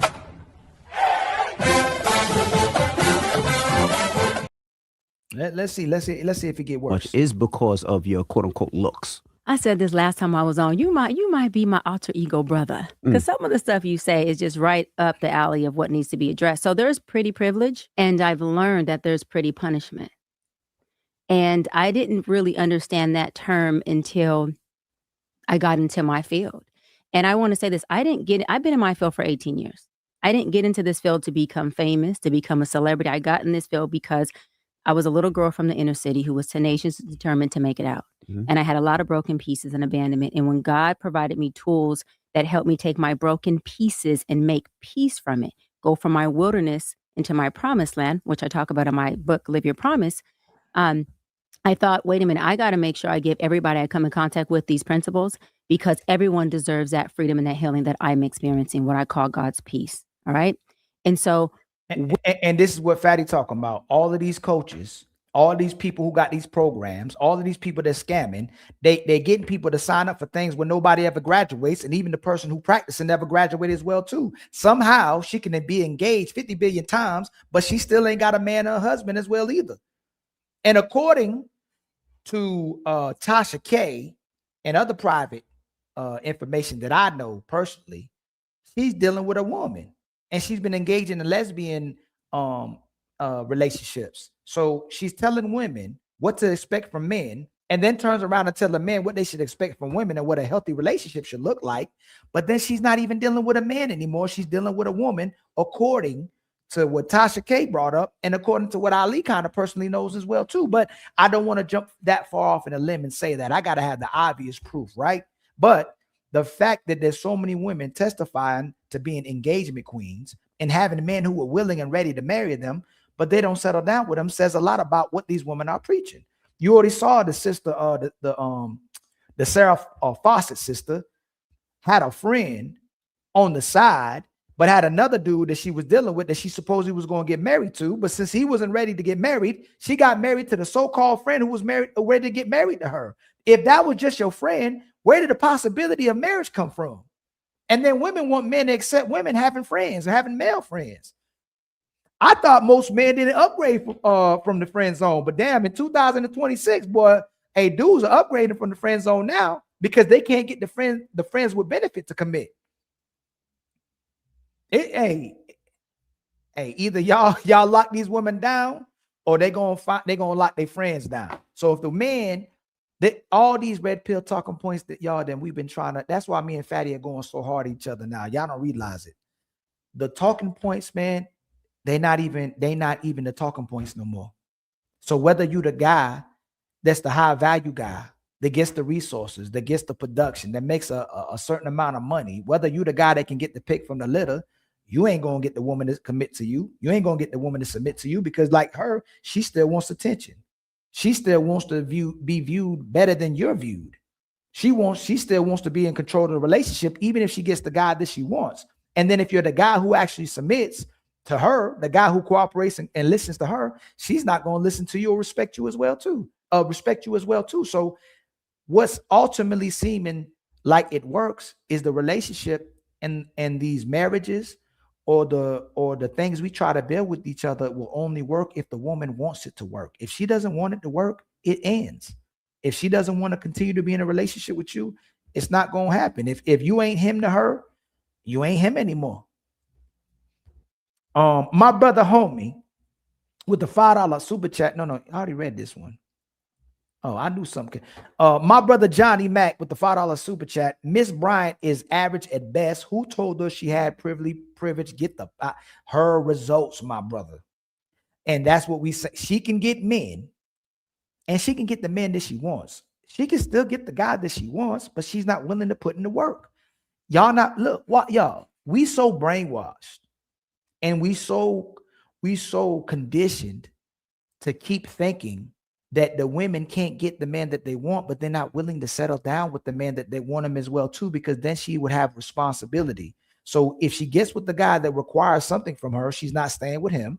And then she gets with the guy that requires nothing from her, she don't respect him. So she can still get guys that she wants. She's just not willing to perform. Y'all know it. That's why if she didn't get results, she wouldn't be doing what she does. Just keep it real. When y'all getting them spam calls on your phone and y'all hanging up on these callers, y'all seeing these weird numbers calling you, you think they calling because it don't work? They calling because it works. So there's men that would wife her up. There's men that would take care of her. There's men she could build with, but she's not willing to do what it takes to sustain relationships with those men. We just got to keep it real. Much love to my brother Wolf Stacks in the building. Much love to my brother Sucker Free. We all got to try to be sucker free if there's a possibility. I keep telling y'all I don't be trying around, but it keep happening. What's going on, CJ, man? Shout out to you in the building. Shout out to Ernest on site. That's why I've been saying relationships are dying. It's more of a business transaction now. Yep, it sure is. and it's working in the favor of the woman. The more you care about her, the more she's in power. They're not willing to be vulnerable. They're not willing to be so-called controlled, even though they're making the choice to be with you. It's looked at as controlled. So when you have so many women, the sisterhood and girls operate in a way to keep the women single and keep fighting for their right to be butt naked and show their behinds off and call that sexual liberation. If the man can get her actually to listen to him and respect herself, that's a form of control. They see a respectable woman as a slave, but the woman who shows her behind off, the woman who sleeps with everybody, is sexually liberated and she's empowered. She will never let a man control her. She's proven to the world that nobody can control her by letting a whole bunch of men sleep with her. Crazy. That's the crazy part. With that, people got a whiff of it. And, you know, the fan base, the folks made me famous, made me a celebrity. I did not grow up and say, hey, I want to listen, I'm a good looking woman. I've had access to the industry for my entire life. If I wanted to be famous, I would have went maybe the actress route or the modeling route. Easy call for me. So none of that. No one goes to college and gets multiple degrees to say, I want to be famous. Now, do I love it here? Yeah, I love it. I'm grateful for it. I appreciate it. If folks would focus on, Doc, how did you create your own lane? I don't want to be you, but damn it, I want my own lane to occupy. I would give them the tools like I'm doing in my book, Live Your Promise, about how I did it, how I went from the hood to the hills. Was it hard? Yeah. Is it possible? Absolutely. Am I the only one that can do it? Hell no. The tools I use, if you apply it, you will get the same result. Just like bacon. But y'all see what I'm saying? If we used money and progress and being established and becoming a powerful man as what validates us and what makes us look like we're successful, they'll use that against us and emasculate us and say that's not what makes a real man. But she's trying to demonstrate that she's successful while she's pushing relationships that she got out the hoods into the hills. So now that she makes money and she's made progress out the hood, you're pushing that as validation, as success when it's convenient, instead of pushing the fact that people should have healthy relationships with each other on the message that you push out, and that you should, and women should profess or move to try to get married to the point when she starts saying that women shouldn't get married. So they're on both sides of the spectrum. Either it's good for a woman to be single or it's good for a woman to be married. It's either good for a woman to be successful and take care of herself, or it's good for a woman to be a kept woman and taken care of as well too. But all of it works against them when they feel like it. Either you're controlling her or you're liberating her. Either you're controlling her or she made the choice to love you. So they're using psychology and their perspective to weaponize it against brothers every single time. And you know what? This video right here shows it. They know exactly what's happening. They know what's happening with social media, and they're choosing over and over again to use it against the man and themselves instead of using it for us to have healthy, thriving relationships. Watch this.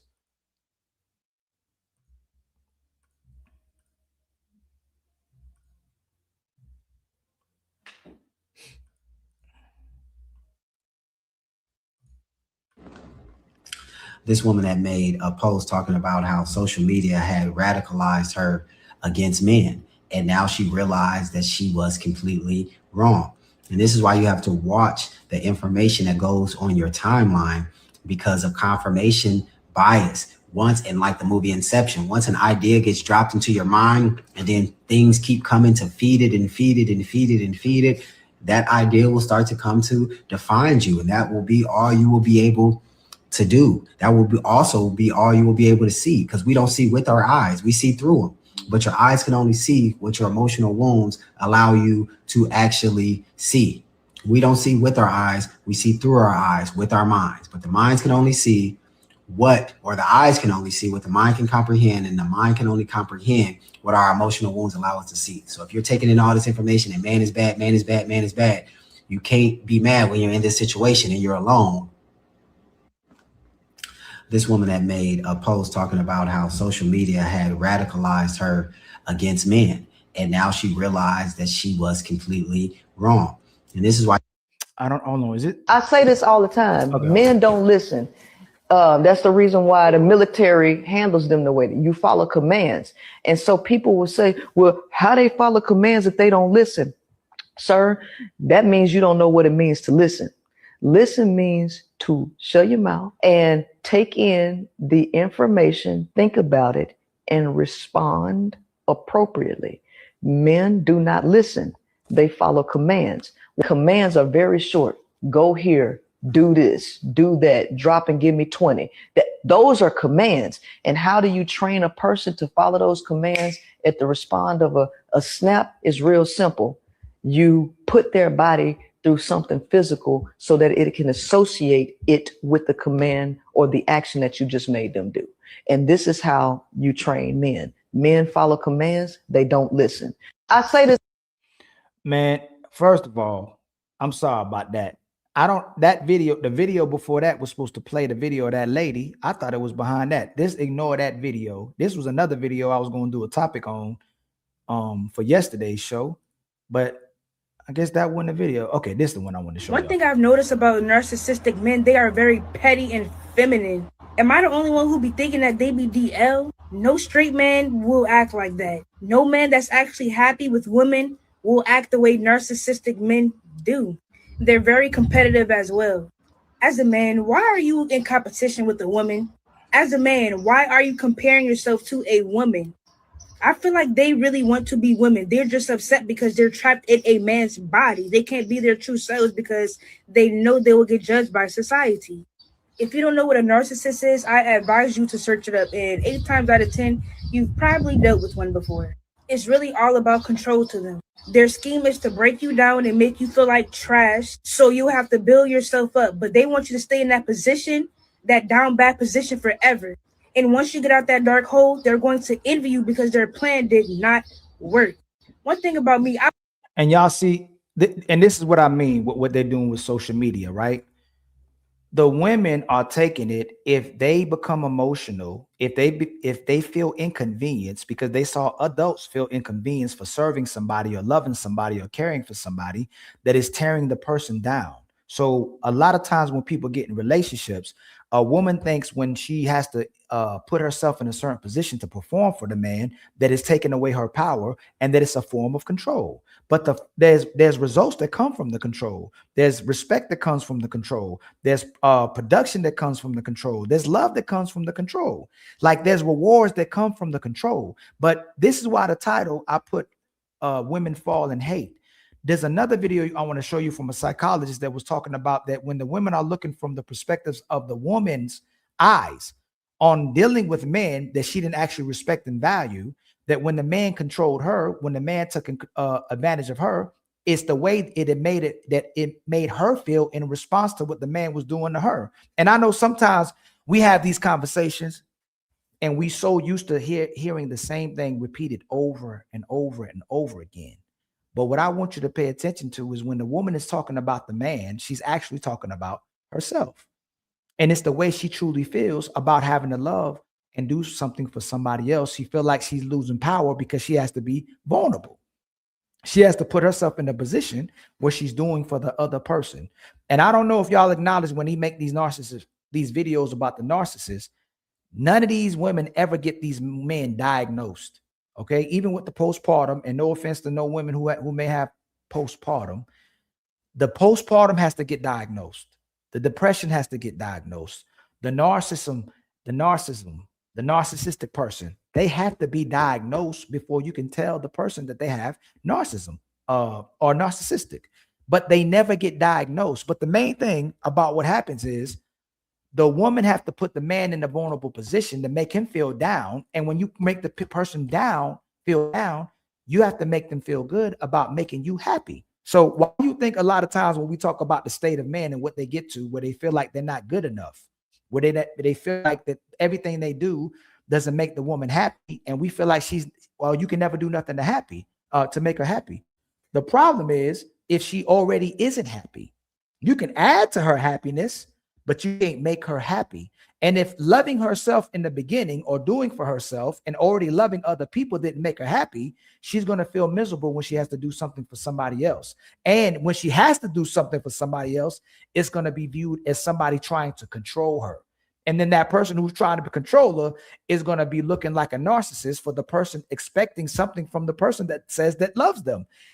And yesterday, what we say, we went with SH speaking about the 2 shows ago, about SH saying that love is an emotion. It's not an action. But then we had to walk it down to saying love is an action and it's sacrifice. If you don't sacrifice, if you don't demonstrate action, if there's not an inconvenience that happens to you, even psychologically, if it shouldn't, I think you should love to do for other people. And I know it's a thought, my brain moving too fast.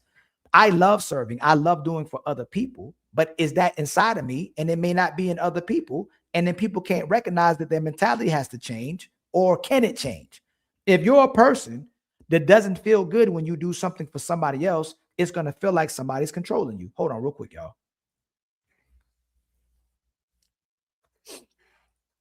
And is it innately inside of you to feel like you're being controlled? Or is it your mentality from watching what was happening between 2 other people? If you saw unhealthy relationships where you saw people supposedly using each other, where one person was getting the benefit from the relationship and the other person wasn't, that one experience could make you condemn the man or the woman for the rest of your life. So if the mother or the children, saw the mother be mistreated through her eyes, but there was never no assessment of if the mother was doing something to the father or vice versa, that one encounter with the mother going, or multiple encounters, your father ain't ish. You just like your daddy. All these men do is want sex, but you see the mother still dealing with the men that they're condemning. The children and the men are going to have identity. The boys and the girls are going to have identity issues, and we're going to keep encountering these problems. Shout out to my brother Andre. Shout out to my brother Cool Kev. Shout out to Zen. Shout out to Kenny. Shout out to AR Smitty in the building. Shout out to Lincoln. Yes, narcissism is not a medical condition. It's a character trait. It's being diagnosed, my brother. We can say it's a character trait, but then that character trait has to be diagnosed for you to be able to call somebody a narcissist. Okay. In today's society. All right. But you see that women throw that word out. Men don't throw that word out. If women to say men are narcissists for loving themselves or wanting to be or want to benefit something from the relationship. And that's why I say the women are projecting. They'll call the man a narcissist when he's expecting something, because the women don't want to give it. So they have to call the man a narcissist for wanting something from them, because they don't really want to do something from them, but they want something from them. So the woman always has an expectation from you, but she doesn't feel like she has to reciprocate. And when we were talking with SH earlier, that's why SH was like, when y'all meet the woman's expectations and standards, it's a choice. But when we do it, y'all are trying to control us. That's where the difference come in the way we view it. Hold on real quick, y'all. I got to change this real quick. Let me refresh real quick because my side is stuck. Hold on.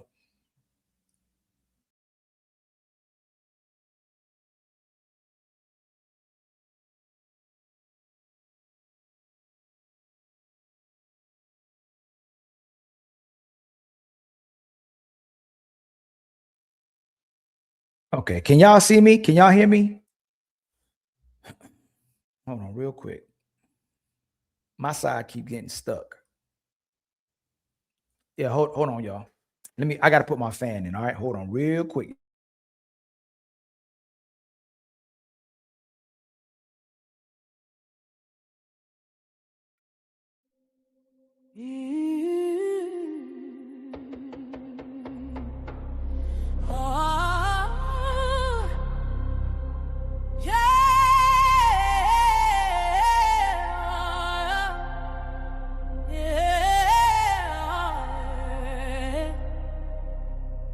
I've been walking through the fire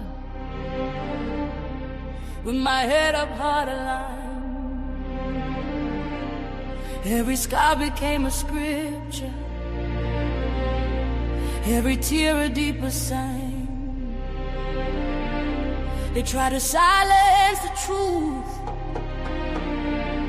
try to ban what's real and right. But the louder they deny us, the brighter we ignite. Charlie standing on his word. Fatty standing on the line. Still we do it for the people. Still we never waste the time. Yeah.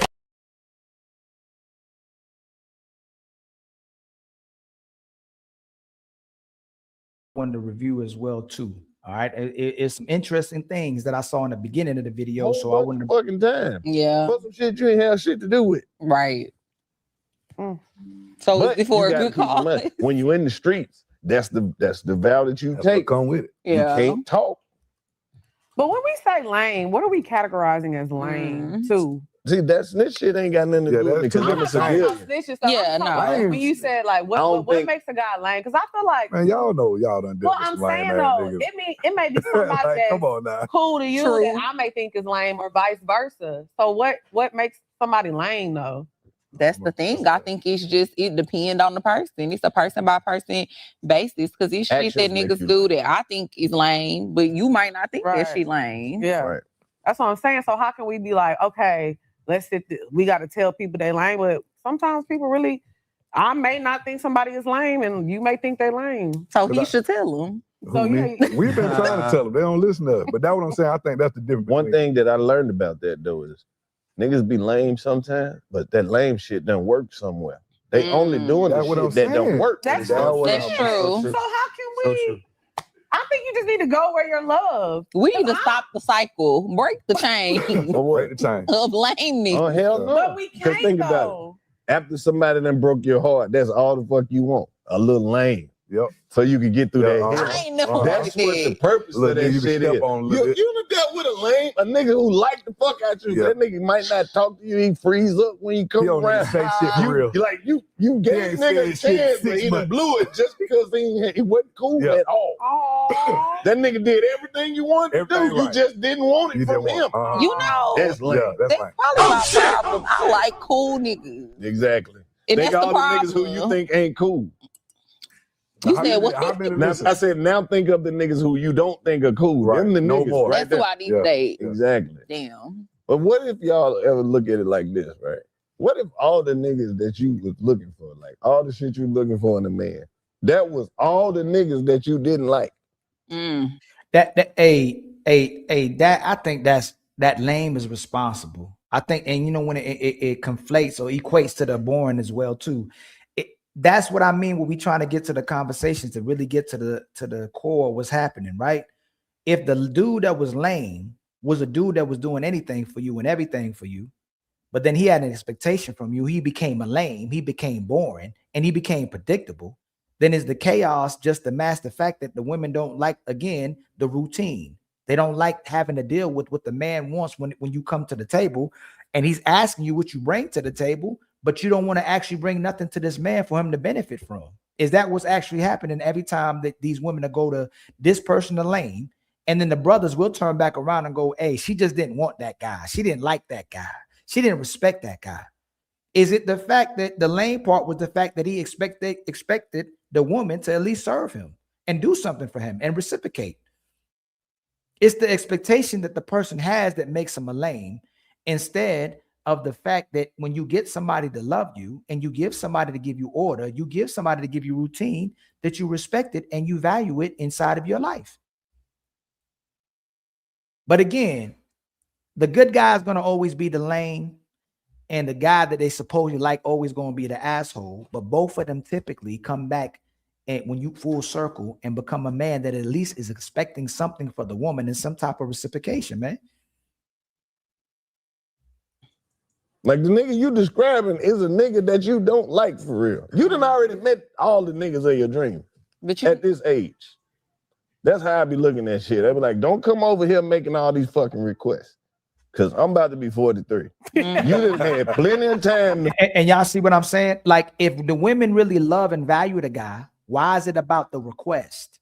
It's never about what they gonna do for you. It's never about the flex of how they can take care of you, what they can bring into your life, how they can add to your happiness, how they can add to your peace.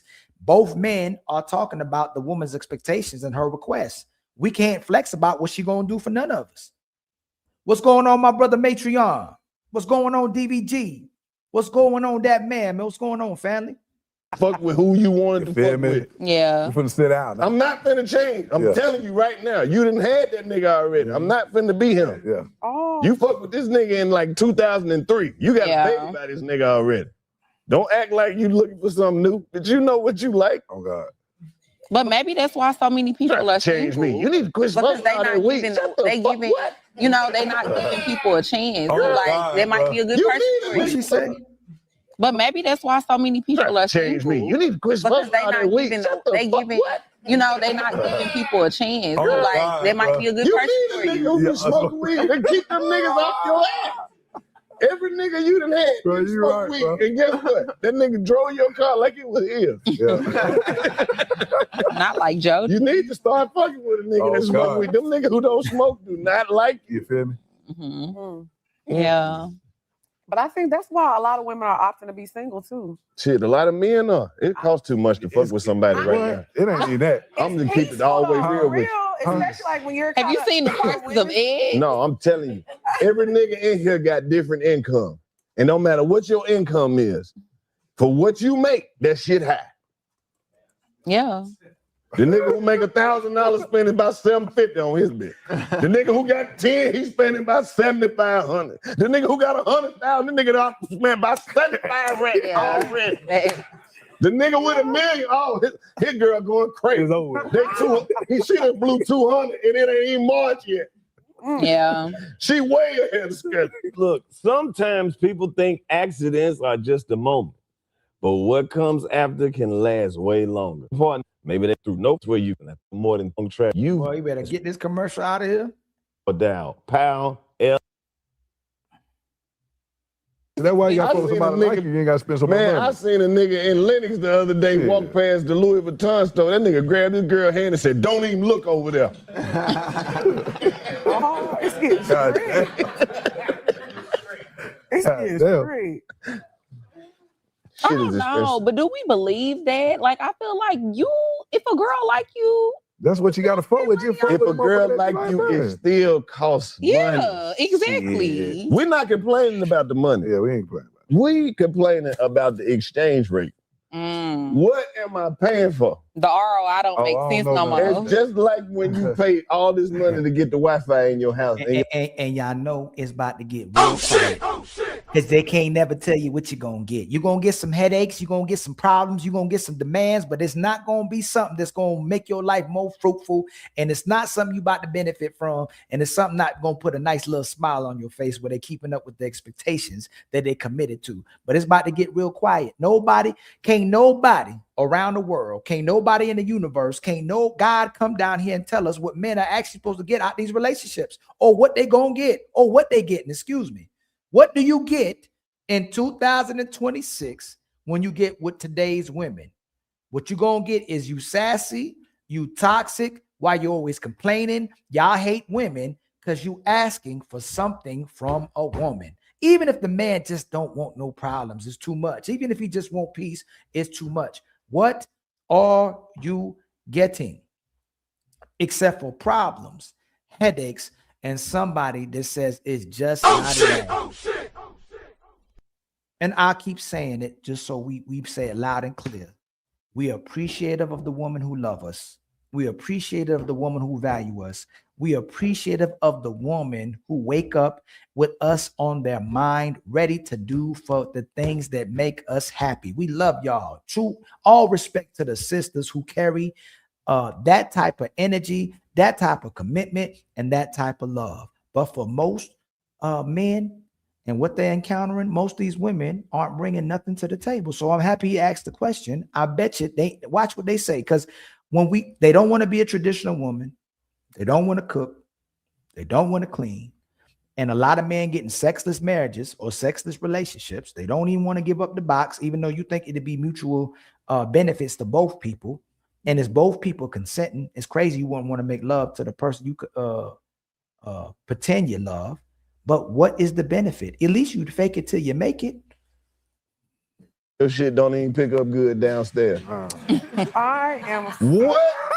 What does this package consist of? I don't know nothing about all that. Yeah, you do. Any nigga with a jacket like that. Okay. You are a gentleman. You need a jacket like this. I'm trying to get one. Put me up. Understand that motherfucker pimp. Put me up. I don't want to be no I've been pimp. paid for trips. All the pimps You know, is mine locked up. trips and shit like that. I don't know what you Girls talking about. take you on trips? Hell yeah. Y'all are so, no, I that's take- lame. but now listen. You bitches are Listen.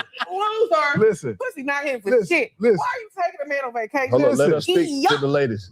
Go ahead. Yeah, go ahead. Right. Keep Unless, going. I Talk mean, to if him. it's your man, though, if it's your man, and of course, like On his birthday. Either way it go, it don't matter. But I feel like if it's your man, it's okay to take your man on vacation. Can But I if speak? just random women take What's you on wrong with that? I vacation, need all the fellas in here to listen to this.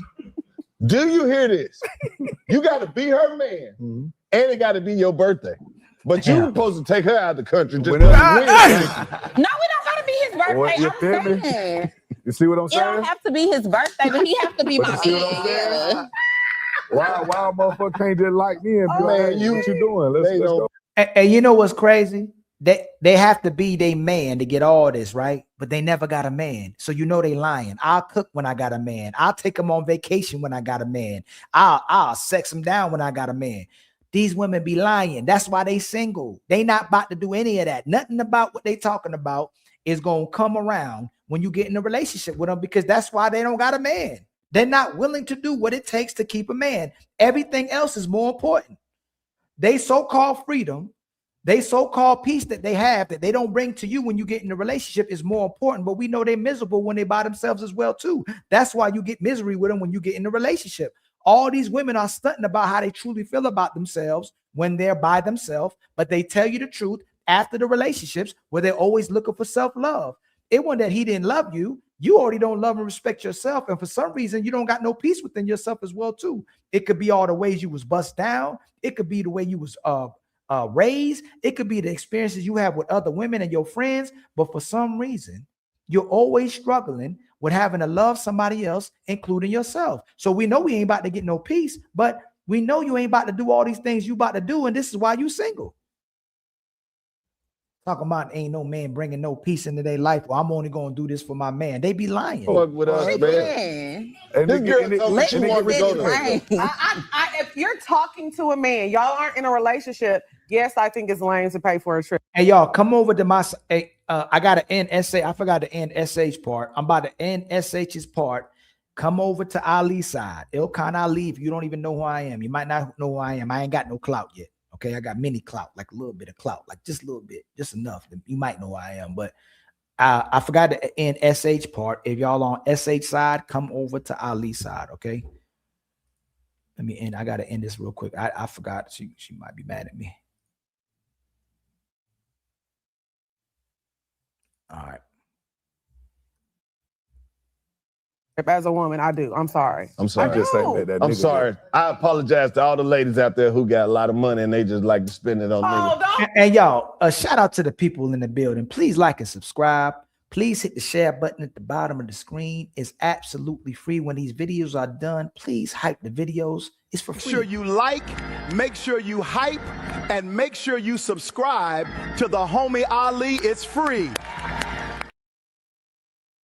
Yeah, I need a refresh. Okay, hold on.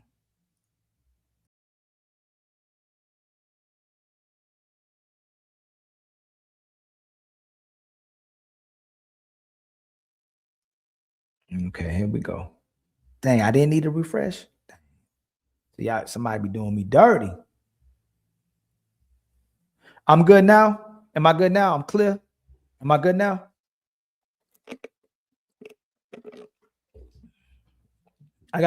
I'm good now.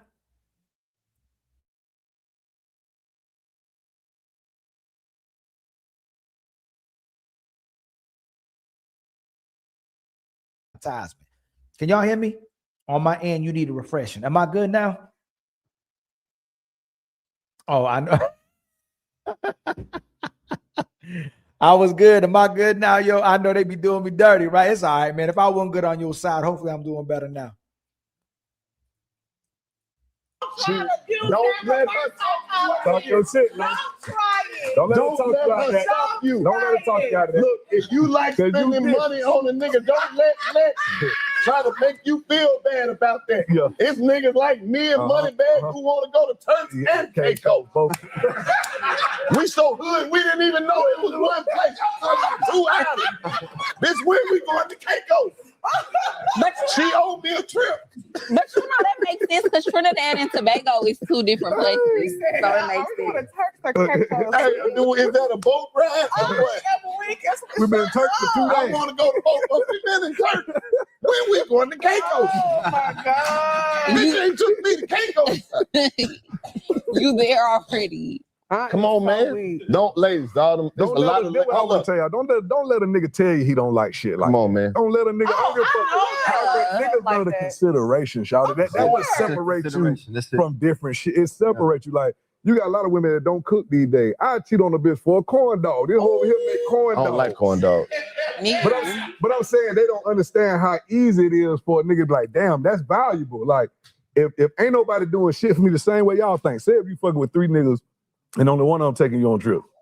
That's the trip nigga. No, hell no. He the trip nigga. He gonna, But you don't feel like that's the representative. I feel like a lot of people do shit in the beginning so they can pull you in, and then once they get you, they don't do it no Women more. ain't built like Niggas that, do it to though. us, and I feel like women be doing that too. Women ain't built like Definitely. Women Now definitely. they'll do that. Let's be honest with each other. Okay. As men and women, we just gonna have to come to the conclusion that it take more than one motherfucker to do all the shit we like. Yeah. Thank you. Oh, hell no. Thank you. So listen, so you wouldn't Oh be cool. my God, You what wouldn't you be want cool to with your nigga That's having it. a bitch that take We you on over trip. here racking our brains. Hey, y'all, is it true though? Does it take more than one woman to do what we asking them? Does it seem like the man's actually happier when they single and the women project and lie and they know we're happier, so they try to be like us and be single and be so-called strong and independent, but they miserable either way? Is it the man who's typically getting the things that he wants when he's single? You can get the woman to come over to cook. You can come over to clean. You can come over, get whatever woman you want to come to the crib. And then women convince men to get in monogamous relationships with them for them to become their worst version of themselves. So who is actually telling the truth? Are men at peace when we single, or are women at peace when they single? Are men at peace in relationships, or are women at peace in relationships? Who typically seems like they're more at peace in and out of relationships? And who seems happier when they're in and out of relationships? For the perfect No, because motherfucker, I and can it's take him supposed on to a be a trip. perfect My Nah. boyfriend. See, I feel like you gotta put your best foot forward. No, absolutely not. I'm taking you on a trip before you take me on one. Fuck no. I want to know who wrote the rule book of this shit. Me. Yeah. I wrote that shit for myself. It will work for me when I'm Men dating. love Yeah, you're right. chase. I can't change your mind on that. Men love to chase, so I feel like in the beginning No. stages, it's You know supposed to be- what? No. You like I got it. What? I got love it. to chase. Yes, We they got to do. take them What on these niggas? trips and have more fun than them. They hate it when we have more fun than them. Okay. Start with fellas, when you go out the country with a chick, act like you having a fucking ball and do shit whether she want to go or not. Book a full day of shit. Breakfast in the morning, hang gliding, zip lining, scuba diving, do all the shit. Come on, baby, we're going to do the ATV. I'm tired. No, come on, man. Fuck. I'll beat you back at the room, Yeah. man. You come back with balloons. Man, and we shit. better ride these scooters. Cotton candy. You got confetti. Man got on some flip flops and shit. Hey, I'm telling you, hey, you missed it. Come on, get a change. We're going out to eat tonight. Then we're going drinking tequila. Book shit all day. Take selfies like a motherfucker. Make sure she ain't in them. Get selfies. Get some shit with your shirt off and shit. With show off your back. Nigga, get in the little shower in the beach and take some pictures and post that shit on Instagram with the filter. Let the other hoes see it. Not you trying to pull a hug. And then On us. put it on there. Take me back. Women do love to Wait post 3 shit months up and before not you post the post it, just niggas. take me back. We finna start doing all the shit they do. Nigga post a selfie on the beach with just a bitch leg on you, nigga. Feel me? The one with no tattoo and just a pretty ass kneecap. Let them guess who fucking knee that is. Yeah. I am so Post the breakfast, but shoot it from the other side of the table so they can see that it's 2 plates in that bitch. For sure. Okay. Let them know you ain't For by sure. yourself. Yeah. What? For sure. Oh shit! You gotta have the Patron on this side and the Don Julio on this side. Then you post the picture be like, Hey, fam. Hey, I'm talking to brothers. Y'all have a thirst trap like that where y'all setting up pictures where you going out, you're traveling, you in different locations just for other women to see, just so you can trap other women that want to spend time with you as well too. Y'all did some stuff like that before. I got a friend. I ain't gonna call him out. I got a couple friends that be doing stuff like that so that women start hitting up at their DMs and start messaging them to start doing stuff with them as well too. And it works every single time where the women feel like those dudes are doing all these things. And obviously those are the wrong type of women to attract. But those wrong type of women, that's how they move. That's how their mentalities are. They're looking for a good time, not a long time. And then they wonder why they end up being a bust down. If you don't want to be a bust down, why got a guy gotta go through all this just to entertain you?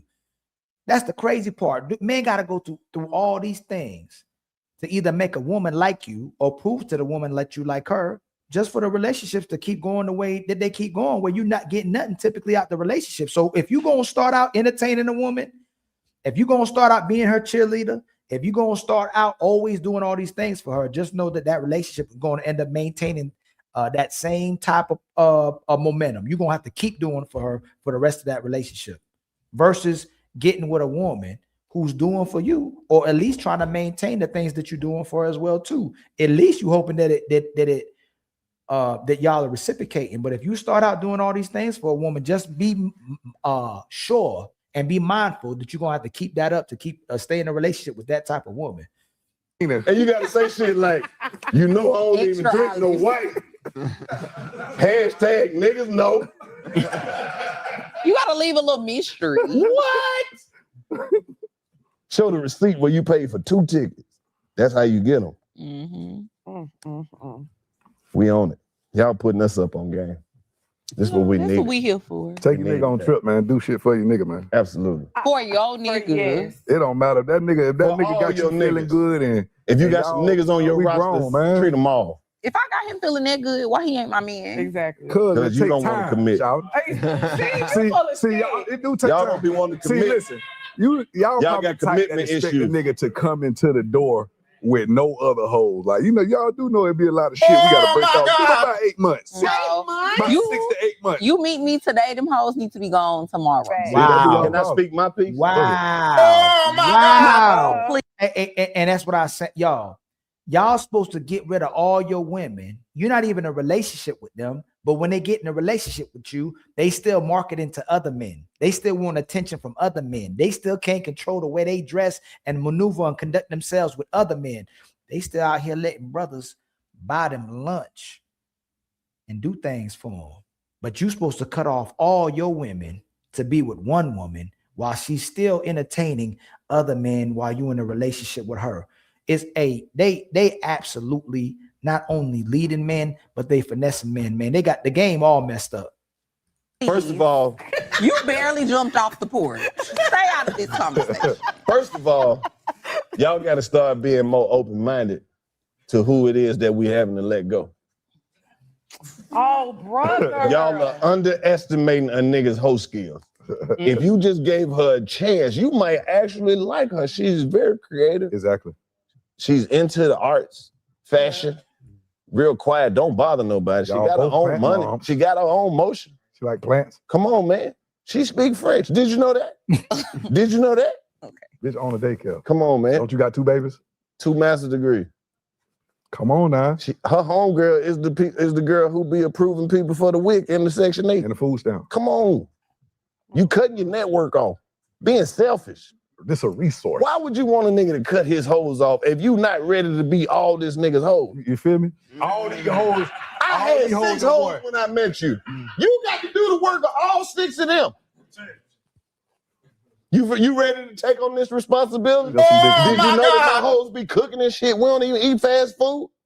I was eating a different meal with all 6 of these hoes every day. Now you done cut me down to 1 chicken Alfredo a month. And it's Marie you too tired to cook. Bitch, you work 3 hours a day. From home. Y'all stupid. You done cut all my little nutritional. And it's the thing. You would think then we should settle down with the hoes, right? We should settle down with the woman who cooking. We should settle down with the woman who cleaning. We should settle down with the woman who holding you down. But they only doing that to get you. They only doing that to get you in a relationship. They only getting that till your emotions are tied up. Then that's the part I'm telling y'all. When I say we fall in love and they fall in hate, they use that against you. And they put you in a position where you have to start catering towards them, because all the things you were doing to get her that made her feel good or added to her happiness now is not good enough. And that's what happened. When the women start moving the goalposts, she's coming after your feelings. She's coming after the control. She's coming after making sure that you're working for her. And now what your validation becomes and what your happiness becomes and the way you feel good about yourself is making her feel good. And that's how women play with man's emotions. Because why aren't we winning, whether we wife up the women that were supposedly good women or whether we wife up the hoes? If these hoes were so good to us and the good women were so good to us, why are most of these relationships not working out irregardless? That's my thing. We got all these women doing these things for us. And just like our brother yesterday, we trying to say that we like multiple women. We saying we have the capability of being polygamous. And these women say they're capable of loving only one man and doing anything for him. But when it's time to show and prove, there ain't no woman around. So if we got so many hoes and if we got so many women that are due for us, what happens when it's finally time for you to cross that finish line? What happens? Are men actually loved? Do women actually like men? Are they really there for the long run? Are women actually loyal? Because you know what? The dog is more loyal than a lot of these women to men. The dog is more appreciative. The dog is more loving. And that's why when women call dogs, men dogs, yeah, men are loyal. Bear you out. You ain't got no money to take me Come on on, man. You ain't took me to Turks. Come on. Or Keiko. Illegal. I had to hook up on them little boots that you said you wanted, but I had to cut her off. Now we gotta wait. I had two plugs. I had the plug. You made me cut off. Hell nah. I'm just saying. Can't get my little hookup at the Louis store no more. But you like Louis. But you like Louis. I had to cut off. You mean they put some work full price? My goodness. Come on, man. Yeah, man. What you mean? Why we don't go to the little hookah spot no more? I had to cut off. All the little shit you were liking in the beginning, let's go. We were getting what do you think all that extra money came? We were getting a dirty martini half off. I am so weak. How you think you can go to the club and drink all night for free?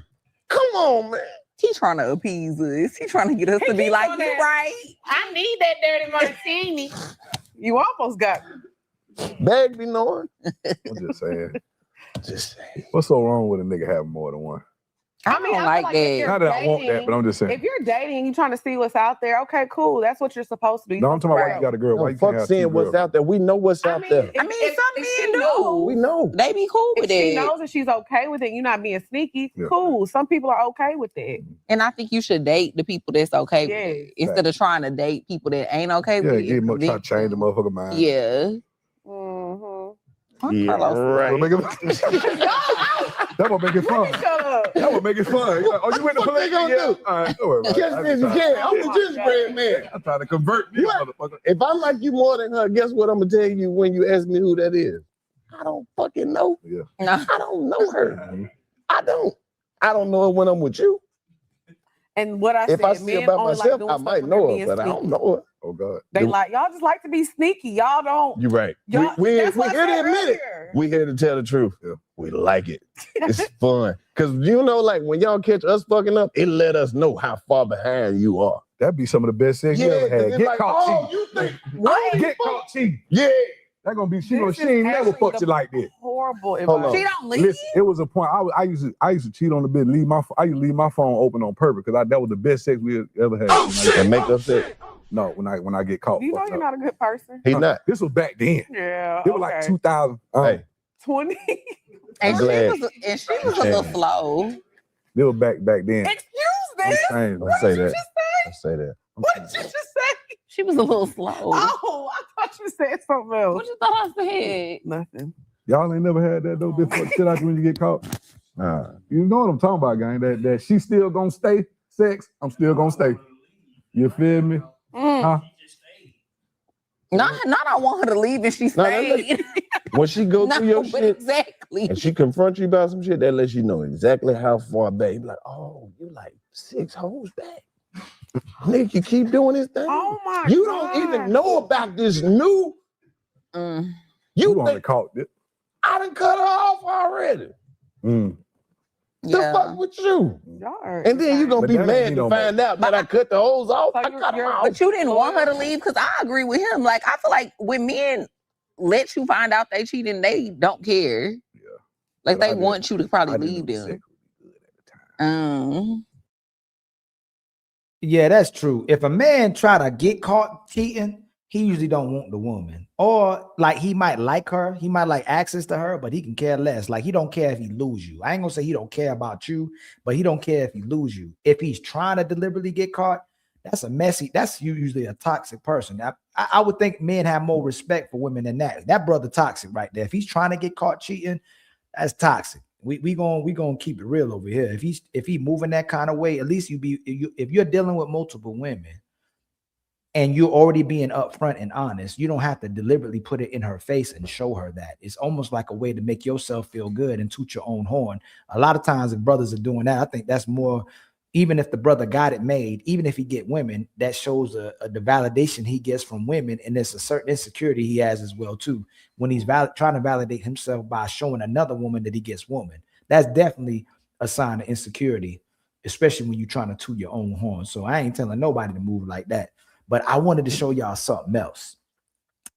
My brother, Stephen A. Smith, been getting a little bit more into relationship conversations. I thought y'all think this is pretty entertaining and funny. So I know I had to show y'all this. And all these videos right here, I'm going to be cutting up and posting the videos because me and Fatty trying to push some more videos and more reviews. But I want y'all to see this. This part right here, that part I want to review. There's another part of here that I want to review, but Stephen A. Smith is starting to getting these conversations and start cooking. So let's go.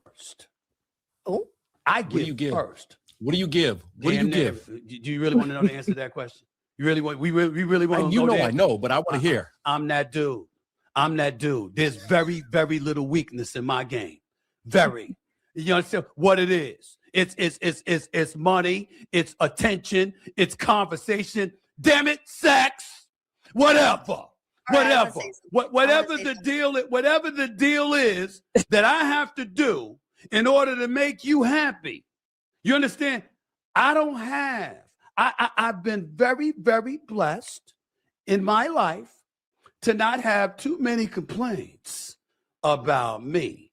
When I hear complaints, it's usually people complaining to my loved ones about how I'm complaining about them. It's not about them complaining about me because I don't fret over what a woman needs in order to be happy. I listen to what y'all have to say. I hear you loud and clear, and I make a decision. Either I can provide it or I can't. Either I'm willing to do it or I'm not. It's very simple. I'm not whining and moaning about it. This is what comes with it. And I'm either going to deliver the goods or I'm not. So did you say this to your current partner? Did you say either you're going to cook or you got to leave? I didn't have to. Okay, cool. Perfect. That's all I'm saying. No, I didn't have to. What people need to realize. I never got the chance. It doesn't need to be said. It doesn't. It do need to be said. Y'all see what hey, remember the conversation we were having about choice and controlling? Even my sister Jazz, she in the building too. Jazz would say you should already know what you're supposed to do when you get into the relationship when you're a man. But for some reason, the women don't think they should know what they're supposed to do when they get in a relationship because they already trying to start from jump doing the bare minimum. They already want you to be the man who's doing most of the things. You're supposed to be the man with the plan to do most for her. What she should already know you're supposed to be cooking. So this is cap already. They already trying to show up to the table doing bare minimum. But that's something a woman should already be doing, especially when she says men should be cooking. Women will tell men you should know how to cook. That's what adults should know how to do. That's a survival skill. But then when she has to cook, she a maid. They don't want to cook. Need to be said. Sometimes it doesn't need to be said. That absolutely needs to be said if it's a requirement. Are we serious here? No. But it shouldn't be. Hey, sisters, should you be cooking? Should you be cooking? If I should be providing and it's optional for you to go to work, should you be cooking? It shouldn't be optional. But this is the world y'all want to live in, and then you want a man to have responsibility over you, but he don't get nothing for it. Shouldn't you be cooking? We should both be cooking. We should both be working until you don't want to work anymore, until you don't want to cook anymore. So y'all are set standards and expectations that we both should have. Y'all are say we 50-50. Y'all are say we partners. Y'all are say we equal till you don't want to be equal anymore. Y'all keep moving the goalposts and changing the standards and expectations of the relationships where most men are doing the most and you doing the bare minimum. And when he asks you, hey, yo, you got to pick it up. Like you dropping the ball. Like something ain't right about this. You're so controlling. You're trying to take advantage of me while you actually being the one in controlling. The one doing the controlling and the one that's taking advantage of the person. It's always projection. When sisters are talking, they're always projecting and they talking about themselves. And I'm talking about most women, not the minority of women. And it'll come back to Ali is projecting, or Ali hates women, or Ali don't like women. But tell me where I'm lying. Tell me where I'm lying. Men don't go protecting and providing as being a slave. Women do. And being a maid. Men don't do that. But we should say you're objectifying me to money. You objectify me as a provider. That's misandry. If it's misogynistic to expect a woman to cook, to expect a woman to have sex with a man, then it's misandry to expect the man to provide and protect. What is a requirement for a successful relationship? You have to say that. Ashley, if I say right out the gate, Steven or Kevin, I'm not dating you guys unless you pay all my bills, you think they're gonna like that? It's honest, and they have the opportunity to walk away. They have the opportunity to leave. It changes it though. Everybody deserves that information. It changes it when you announce it. Okay, here's what I want to say. Let me. And she's absolutely right. That's the plausible deniability that we be talking about, that Fatty be talking about. A women get to always use plausible deniability. I didn't know I was supposed to do that. I didn't know I didn't know that you wanted me to do that. Oh, you should have known that you were supposed to do that. You should have known I would have wanted you to pay all my bills. You should know that's what a man's supposed to do. They love playing in the middle because they love to manipulate and control men. They like to play around with men. They're always manipulating. We can never get to the table and have a conversation about what a relationship looks like, and it stays that way. It always is changing because something about her feels like you're taking advantage of her. Something about her feel like that you're inconveniencing her, making her feel bad about having to love you or take care of you or show you some type of characteristics that she actually loves you and cares about you. It always changes. So who's actually struggling in the relationships? Who's actually doing the taking advantage? Let me just interject some information into this, okay? Now, disproportionately, out in the real workforce here, Black women outrank Black men.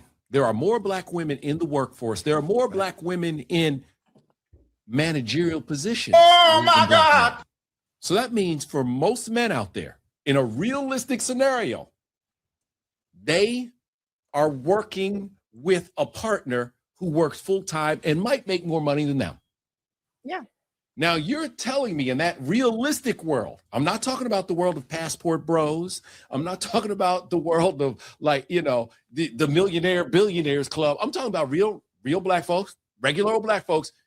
We got to come home and we have to deal with our partner and the stresses and strains that they're dealing with.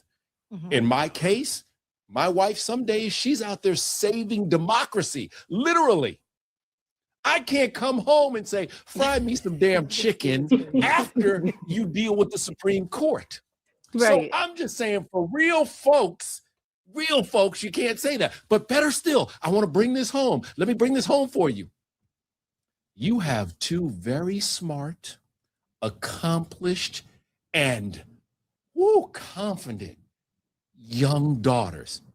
They are educated, and there is no way in hell I see them being in a position where they are coming home cooking for somebody. As a matter of fact, I know for a fact you have put them in a position where they will never need anything from any dude.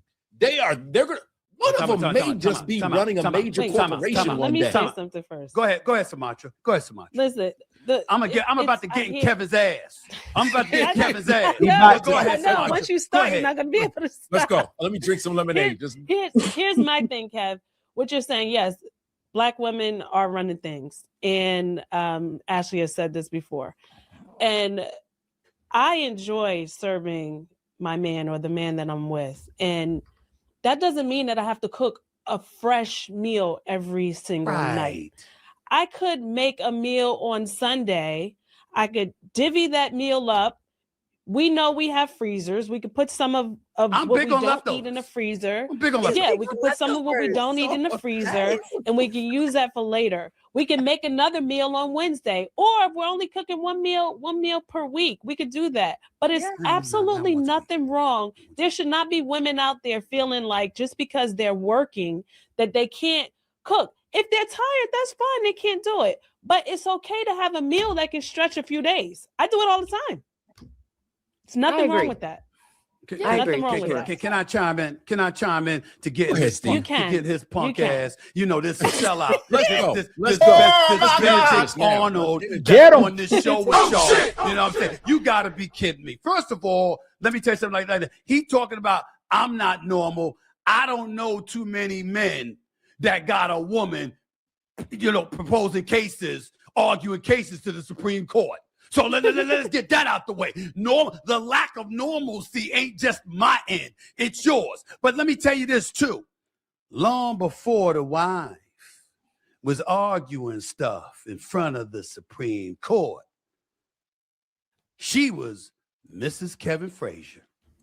She stood before God and said, yo, you know what I'm saying? Love, honor, all that other stuff that comes with it. I ain't gonna throw in obey and stuff like that with these true chauvinists out here. I'm not gonna do that. But the point that I'm making to you is this.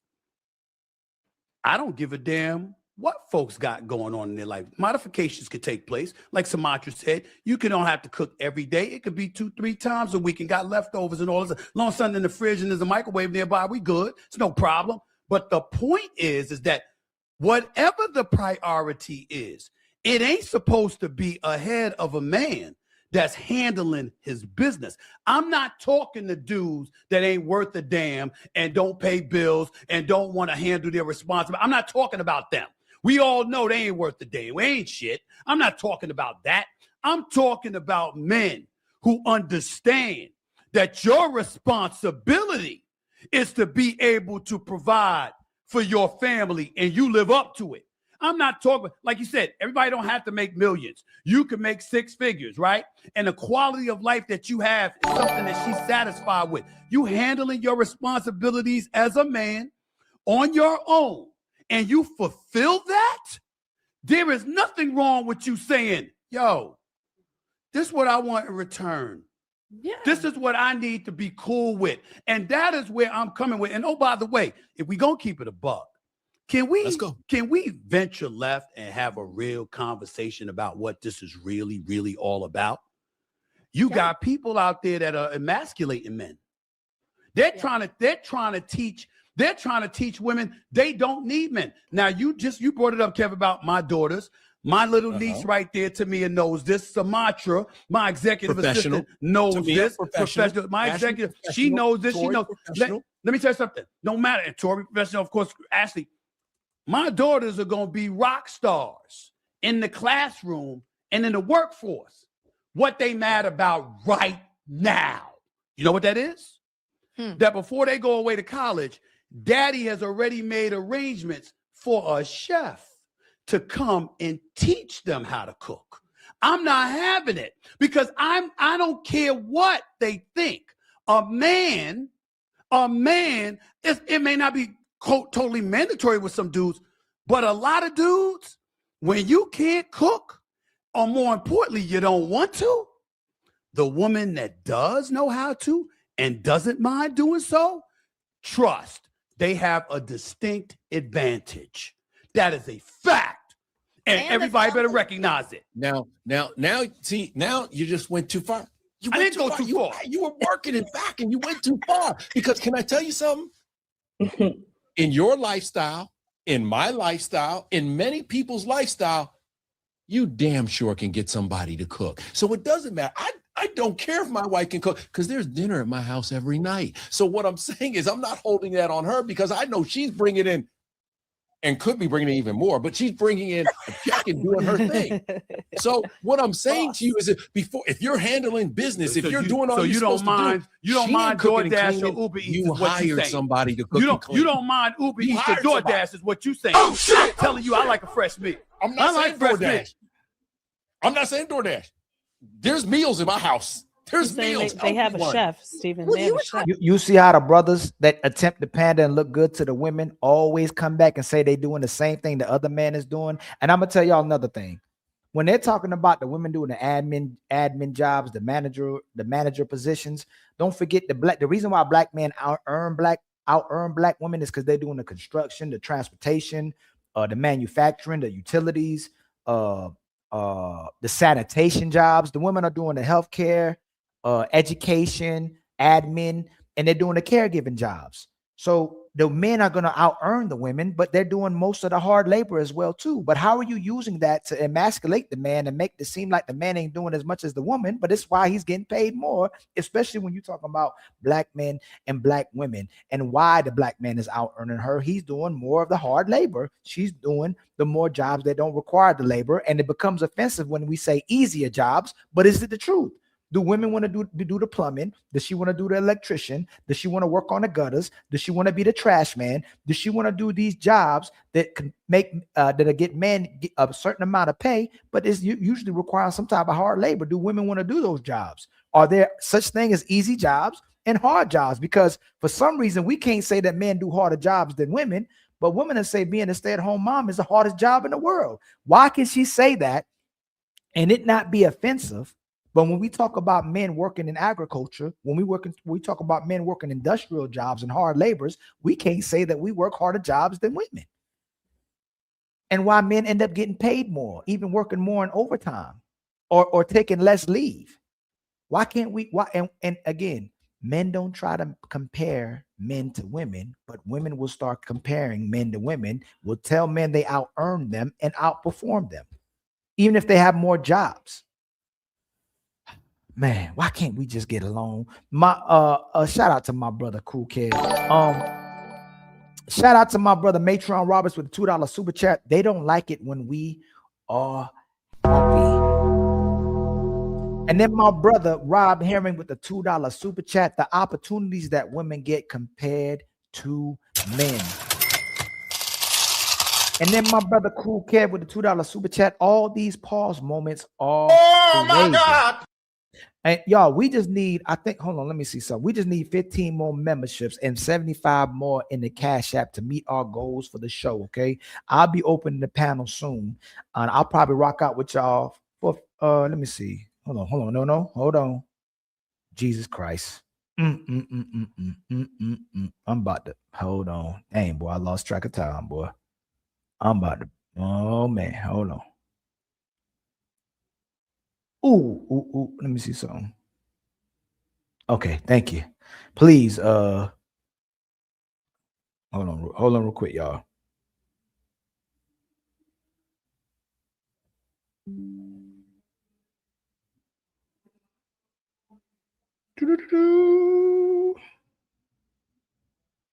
All right, I'm gonna be sending everybody over to Fatty, okay?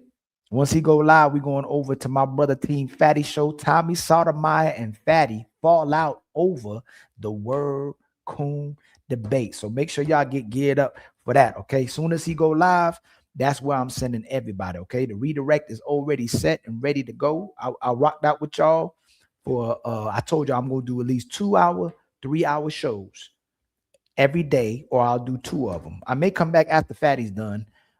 Today I may not come, because I need to spend some more time with my babies. But once Fatty goes live, and I think it's about 5 and 10 minutes, we'll be going over to my brother Team Fatty show. Okay, I'm gonna review a little bit of this, some more of this possibly tomorrow before the show starts tomorrow as well too. All right, but y'all don't want to miss that debate we had, and possibly in the future we'll have more with my brother Tommy Sotomayor. Okay. About vows earlier. All right, y'all. He was talking about vows earlier. You were talking about vow, like, oh, I stand before you and I take you as my man. Well, you need to take me even when I can't cook too, because if I get cancer and all of a sudden the Chef Boracoup is no longer Chef Boracoup, what you gonna do? No, don't come on me. No, for real. Like, I'm not always gonna. The point is, I'm not always gonna be able to cook every single day, and I might not even see you every single day, but. I don't mean it literally every single day. Okay. But can we get this out of the way? If you don't cook for me, what do I need you? So Fatty said we got 20 more minutes, y'all. All right, we got 20 more minutes to hit our goals. We just need 15 more memberships and 75 in the Cash App. Then we go on to Team Fatty. So I can rock out with y'all for 20 more minutes. He said he just need a little bit more time to do some editing. And much love to Cool Cad, my brother, for a great show. Thank you so much for the $2 super chat. For a comment. That was the part that sent me. Okay. I feel you. That was the part. Because there's more to the relationship than that. Like, what do I need you for if you're not cooking for me? That's wild. Ash, I ain't backing up from my statement 1 inch. I'm standing. You don't have to, but I'm telling you that was what sent me to the moon. Okay. Why do I need you if you're not cooking for me? Let me say this. Ashley, Tori just brought up something that's very, very important, particularly in the Smith family household. Yes. Oh, when you bring up something, the illness, or oh no, we not leaving. We there. You understand what I'm saying? A woman got a better chance of staying with me when she's sick than when she's healthy, because I'm not leaving. I'm not abandoning you like that. I'm not. No, we loyal like that. That's not what we talk. That's not what we talk about. What we're saying is this: we all have our preferences, and what I'm trying to say to you is like, I'm home. It's a hard day's work, Ash. Right. It's a hard day's work. You know what I'm saying? And you've been home for hours. I'm like, it ain't nothing in the fridge. It ain't nothing on the stove. I want to watch a movie. I want to watch a movie later on the night. I want to watch a movie later on the night. I might want some chocolate chip cookies. But you also said, you know what I'm saying? You also said in this interview that she got to work.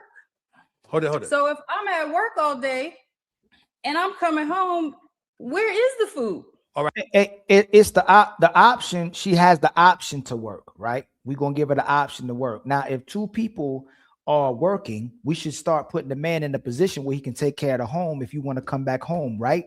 But the women are choosing to want to go to work. So if you give up the option to want to be a stay-at-home mother and take care of the home when that was your responsibility, shouldn't you still come home and cook majority of the times? Isn't that your permanent role? Because the man can never take a break off of working. He's supposed to always work. You want it to go to work and y'all choosing to go to work.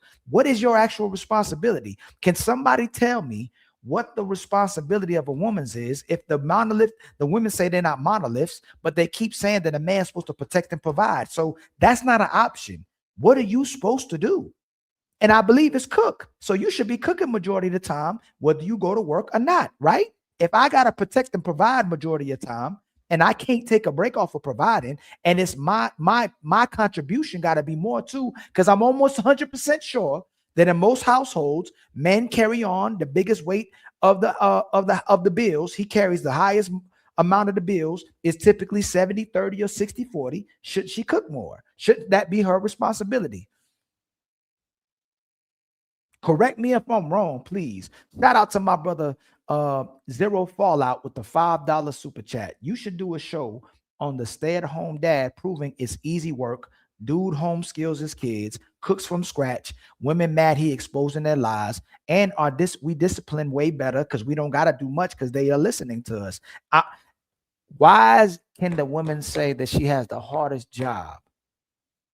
And it's hard to be a woman. She can promote herself, she can praise herself, but when the men say they're possibly better parents, it's offensive if y'all started the rhetoric. But if it's such a hard job, why don't you let men come home and you go to work? Because it's demonstrating that a lot of women don't want to go to work or come home.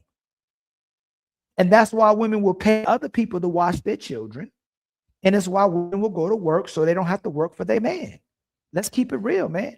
Shout out to my brother Matron Roberts with the $20 super chat. If she chooses to go to work, then she should buy the meal. Absolutely. That should be the rule. Shout out to my brother with this $20 super chat. Thank you for the $20. You the bomb.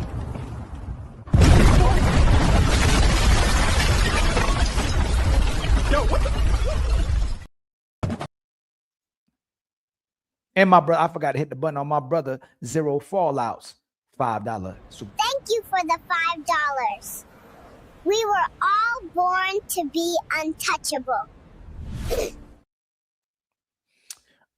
Yes, the woman should be doing the majority of the cooking, and the woman should be doing majority. If we eating out, you should be paying for that too. If you're gonna opt out from your responsibility to cook, because we don't want to concede or commit to what the woman's supposed to do, so she can do whatever she wants to do, and then we blame the man for not being able to lead or keep the relationship together or him fulfilling his roles. What is the woman's role? And then if we say it's her role to follow, and the man's supposed to be the leader, why do you push back and talk against the man once he picks what responsibility you're supposed to do?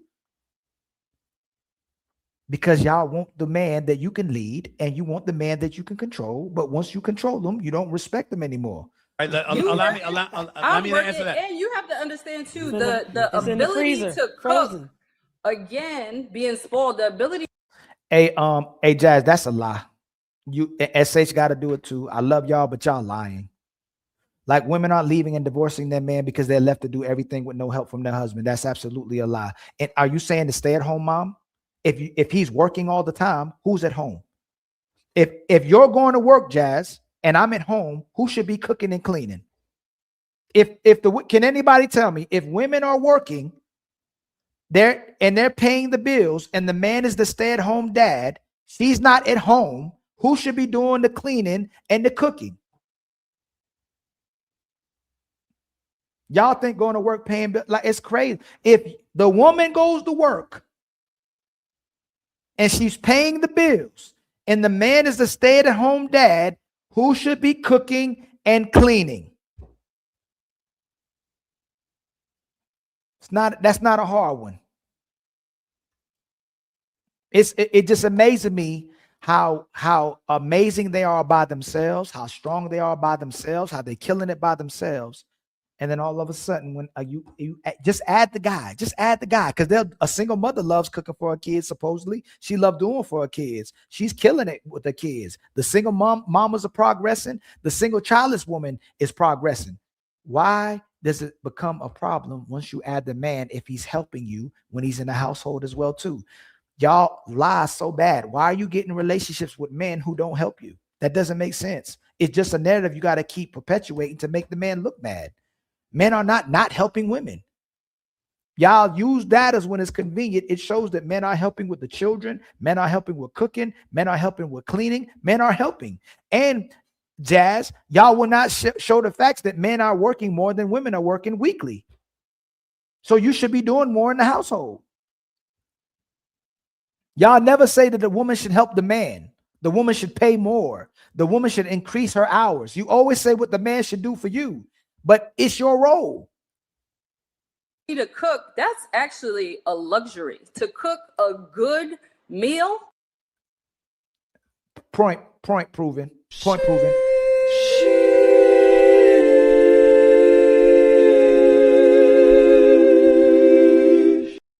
For a woman to cook for you is a luxury, but when she cooks for herself, she's just being an adult. Oh shit. When she cooks for herself, is being an adult, is being a grown woman that's taking care of herself to survive. But when she cooks for a man, it's a luxury. Not what she was already doing. Okay. That is a luxury. And I'm gonna quote one more. I'm gonna get one more quote. Go ahead. From the Cam interview where you said, the minute you think you entitled, you ain't getting I ain't gonna curse. Okay. So you feel entitled to a meal? Okay. From somebody who's at work all day. Right. I might be at work all day too. If that's a requirement that you have. No, I really had carpool. That's what I'm saying. I got the carpool. That was really uncomfortable. I got to do my hair wash. Kids That's sports. right. I got the carpool, and then I got to cook for you, and then what? At 11 o'clock. Y'all, listen to these lazy, bummy, ungrateful women. If the man is at work, who's taking the kids to school? If the man's at work, who's taking the kids to practice? What are we talking about? They're complaining about having to do for their families. They signed up to be a wife. They signed up to be a mother, and they're complaining about it. How can a man be in two places at the same time? How can a woman complain? How can a woman be at two places at the same time? Imagine a man complaining about a woman not working because she's at home. Imagine a man complaining about a woman not working and she's at home taking care of his household and his children. How is that making sense? It's showing how lazy, how ungrateful, and how bummish these women are, and how much they do not want to perform for anyone outside of themselves. They even suck at making good decisions for themselves. So if they suck at loving themselves, if they suck at making decisions for themselves, if they're miserable people that don't even like putting themselves in good positions or working good enough to put themselves in the best positions, why are they going to do it for a man and children? How can he be at work and at home at the same time? Y'all not making no sense at all. How is he doing the primary? How is he the primary breadwinner, making most of the money, working more hours than you, spending more on you, and then you're complaining about doing more for your children and more for your man inside of the household? Y'all don't want to be mothers. Y'all don't want to be wives. The woman is the only one complaining about having to do for the other person. The man is complaining about reciprocation. The man is complaining about being valued and respected. The man is asking for the woman to be a woman. The woman is saying, I don't want to be a woman. I don't want to be a mother. I don't want to take them to practice. I don't want to take them to their doctor's appointments. That's most women. He needs to be at work and do this at the same time as well too. Nobody's helping me doing what I'm supposed to do while he's at work. Nobody's helping me be an adult. Nobody's helping me be responsible. At night, you tapping me on the shoulder? Actually, I don't have to do that. Too? I don't have to do that. I'm usually getting tapped. But that's the point. Let me talk about. And having sex with you is a job. Remember that, y'all. Oh shit! Oh shit! Oh shit! She was busting it wide open for you. She was your 304 before y'all got into a relationship. But now having sex with you is a job. But if you relieve her of her duties and her responsibilities, she'll feel like having sex with you. She'll feel like doing more for you if you do for her and you get people to perform her responsibilities. That's why they want cooks. That's why they want maids. That's why they want cleaners. That's why they want somebody else to do what they do. That's why Stephen A. Smith asks a phenomenal question. Why the hell do I need you if you don't want to do it and you want me to outsource everything else? Oh my God! You want me to outsource the cooking. You want me to outsource the cleaning. You want me to outsource the transportation. You want me to outsource everything. Why do I need you? And then why can't he have another woman?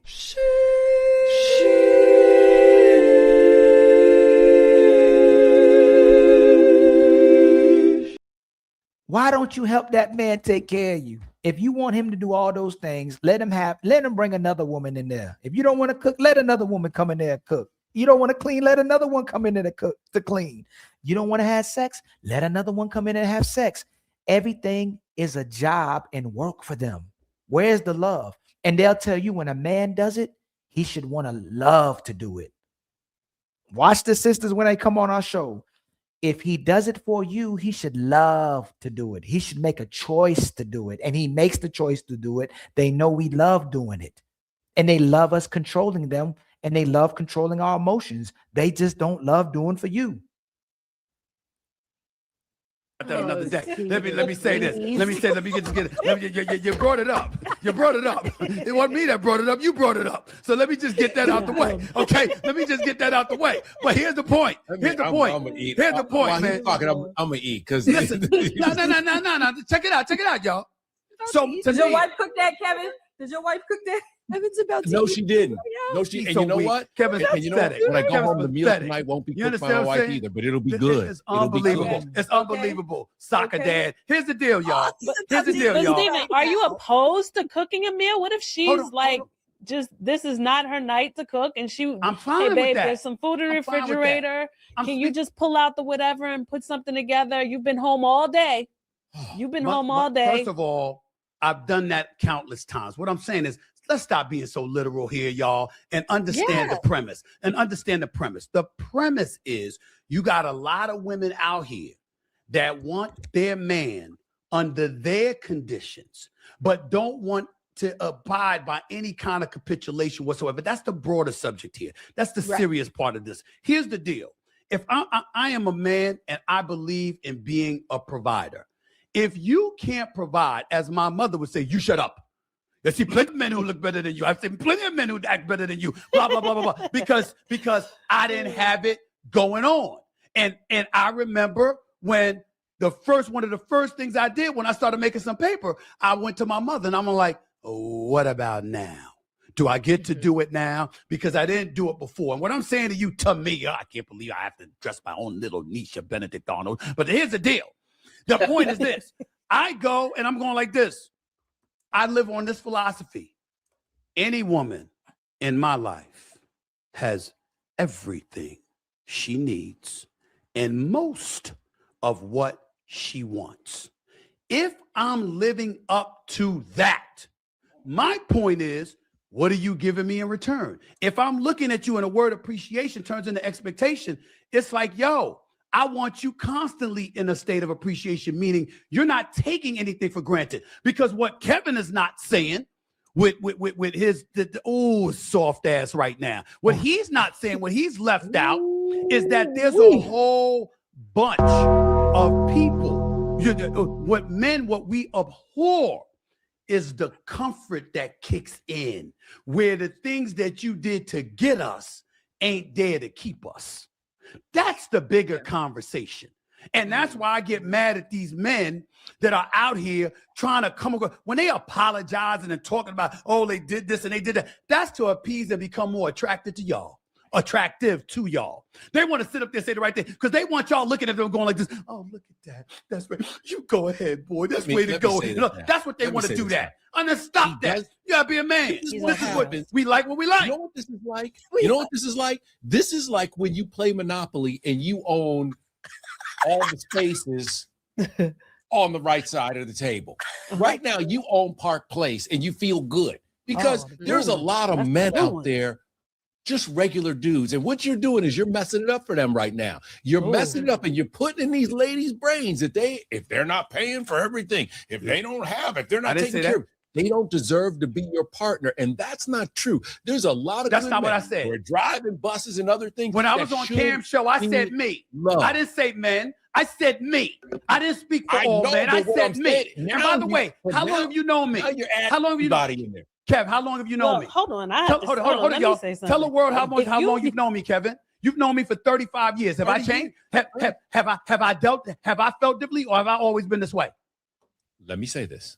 From the day I met you, from the first day you ever sat on set, you have been this dude. Okay. You have been, and all wherever we go, he is this dude. And let me tell you something, because the one thing we know about each other, more so than our TV lives, is our personal lives and our relationships. That's true. And sometimes your ways have messed up some good relationships. You know that. I've said there have been women you have dated that I've been like, I love her. I love her. She is great. Marry her. And you know what you've been like?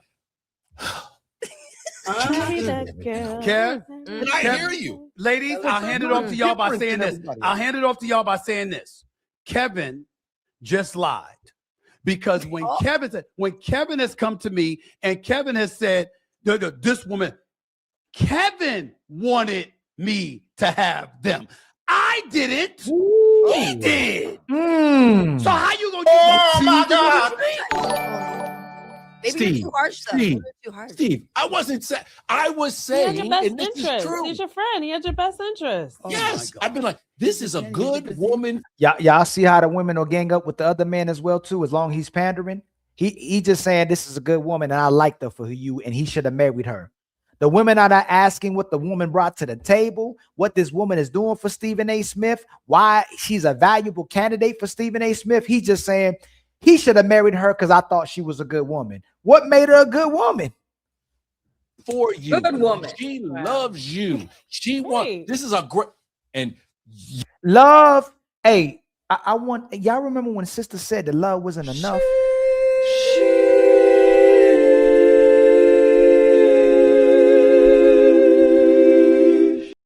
Didn't sister say love wasn't enough? You got to do more. You got to prove that you love women. Women have to prove that they love men with actions, not just because you say you love me and not just because you know how to take from me. Shout out to my brother, BT, for appreciate you, brother, with the $5 cash app. Much love to you, my brother. I truly appreciate the $5. Thank you for the $5 cash app. We coming up.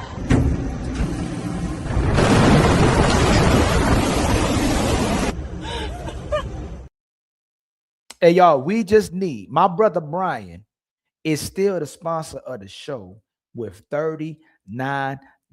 We just need $70 more in the cash app and only 15 more memberships to reach our goals for the show. If you support the channel, if you support the show, man, please contribute to the goal. If you can't financially today, please like and subscribe.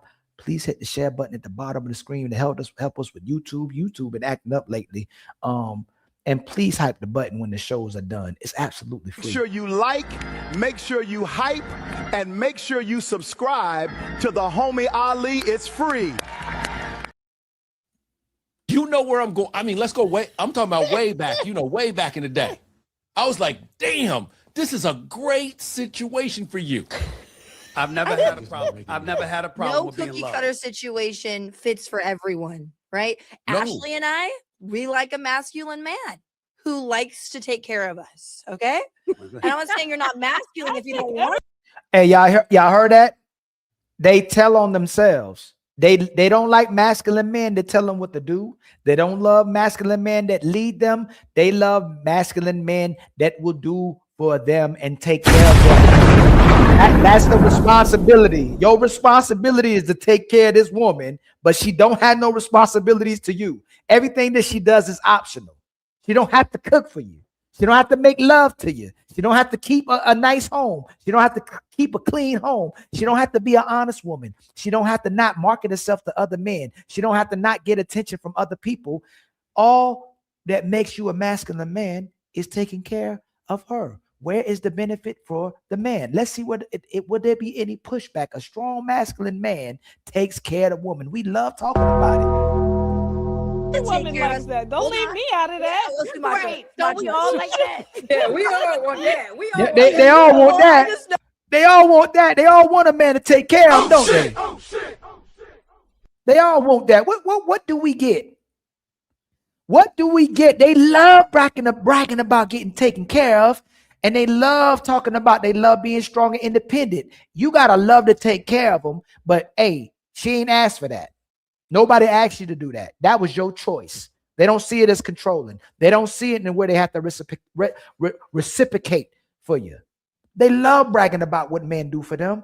They ain't gonna tell you what you get though. Oh, that like there was a discussion on one of our previous hangouts, and basically during that discussion, Kevin got very distressed once he learned that some women have a monetary standard that they would like to be around. Yes. And I said, hold on. You pitched it as if if they don't have that, we're totally out. We walking this down. You got to be masculine. You got to take care of them, and you have to hit a certain number that they want. You got to make a certain amount of money, but don't control a woman. Stop trying to control a woman. Stop trying to have an expectation. Stop trying to have a standard.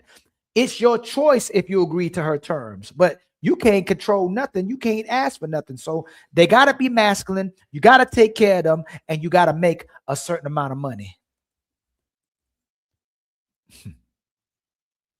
Out of the game with the person, when in reality, if you were on a trajectory to making yourself better and not just Hey, Janae, should a woman cook? Here we go. A man being masculine, a man taking care of you financially, providing for you, protecting you, and he has to make a certain amount of money. All that costs, right? If y'all say y'all do unpaid labor, all that costs money, right? So shouldn't you have to cook, right? Janae, women should cook, right? What should women do? Can the women tell me what women should do? Don't tell me motivate. Don't tell me inspire. Don't tell me praise. Don't tell me cheerlead. What if she wants to? Hey, if she wants to, right? If she wants to.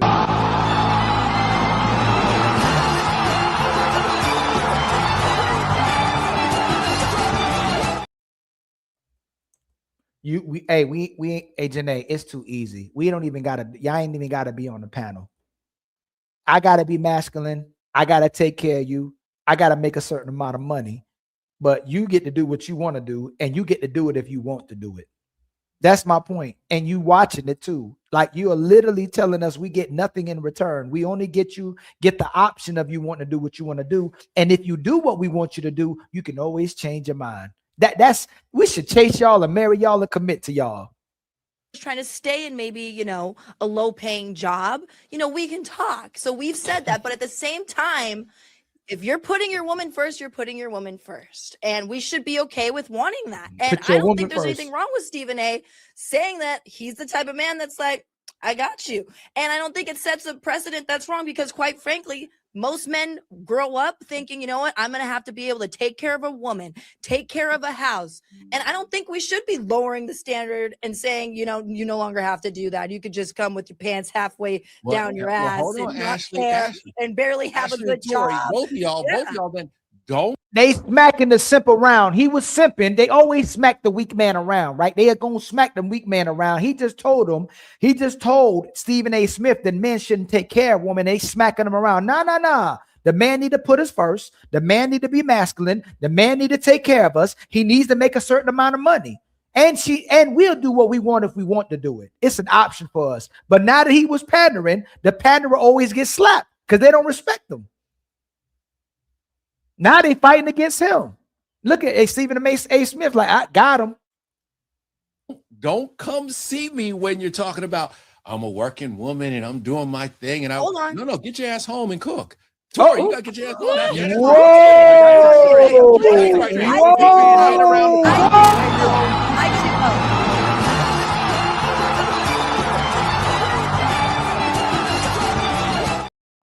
The panda bears always do that? As soon as they get mad, they tell a woman exactly what she's supposed to do, because they only lying to get attention from these women and validation from these women. A lot of men like this are insecure. So now that he gets pushed back, now he's saying the same thing Stephen A. Smith said. Take your butt behind. Remember this, y'all. I never watched this. Now he's telling them to take their behind and go cook too, because he got mad. But before you was placating to them, you was pandering, you was telling them what they want to hear. Now you telling them to take her behind home and go cook? Let him talk long enough. I could do both. Actually, I even offered to cook for my man when I was going to be up there in New York. It was my idea because I like cooking. And he's like, I don't want to take time like this. Liars. That's why I got love for Tori. That's why I got love for Tori. You go, girl. You go, girl. Let's be unmistakably clear about That's what I'm talking about. I don't think that there's then you went home to run your business. Hold on. I don't think I just want to be unmistakably clear about this really quickly. So I think it is absolutely okay to have your standards. In fact, I encourage everyone to be 100% transparent upfront with what it is that you need to function in a healthy relationship. Please tell the other person, because when you don't, you are wasting both of your time. So even though I may not agree with all the things that you say, Stephen, I absolutely support the fact that you have your standards, and I think we need to communicate them upfront, because we shouldn't be breaking up months down the line because somebody's not cooking, right? That person should have been able to have the wherewithal to say, I'm not cooking for you every night. No. Right. If I didn't mean every night, but I hear you. you. A maid rolled up in one, and they commit to that, then that's their problem when they don't live up to that. And yes, Ashley, are you always up front, Ashley? 100. Well, I've learned to be that. Lying. Oh, you've learned to be lying. Well, when did They you just be learn to lying. They just be lying. When? Those things, like, as you grow. Lying. Look at the lying. You've been grown for a long. Hey, we got Mimi like that yesterday. Like, It's very difficult for women to lie in general. Their body language is going to tell on them. Like they lie, but it's still hard for them to lie. Like they lie, they love lying, they thrive off lying. But if you catch them eye to eye and you're talking to them, it's difficult for them to actually lie to you without their body language telling on them. She don't do that either. It's always plausible deniability. Let me see what this man is already programmed to do. I'm not going to talk to him about anything because I know he's going to ask me about if I cook, if I clean, what my body count is. He's going to ask me personal questions that I don't want to answer because I want plausible deniability. Just in case he don't have that expectation, I'm not going to put it in his mind.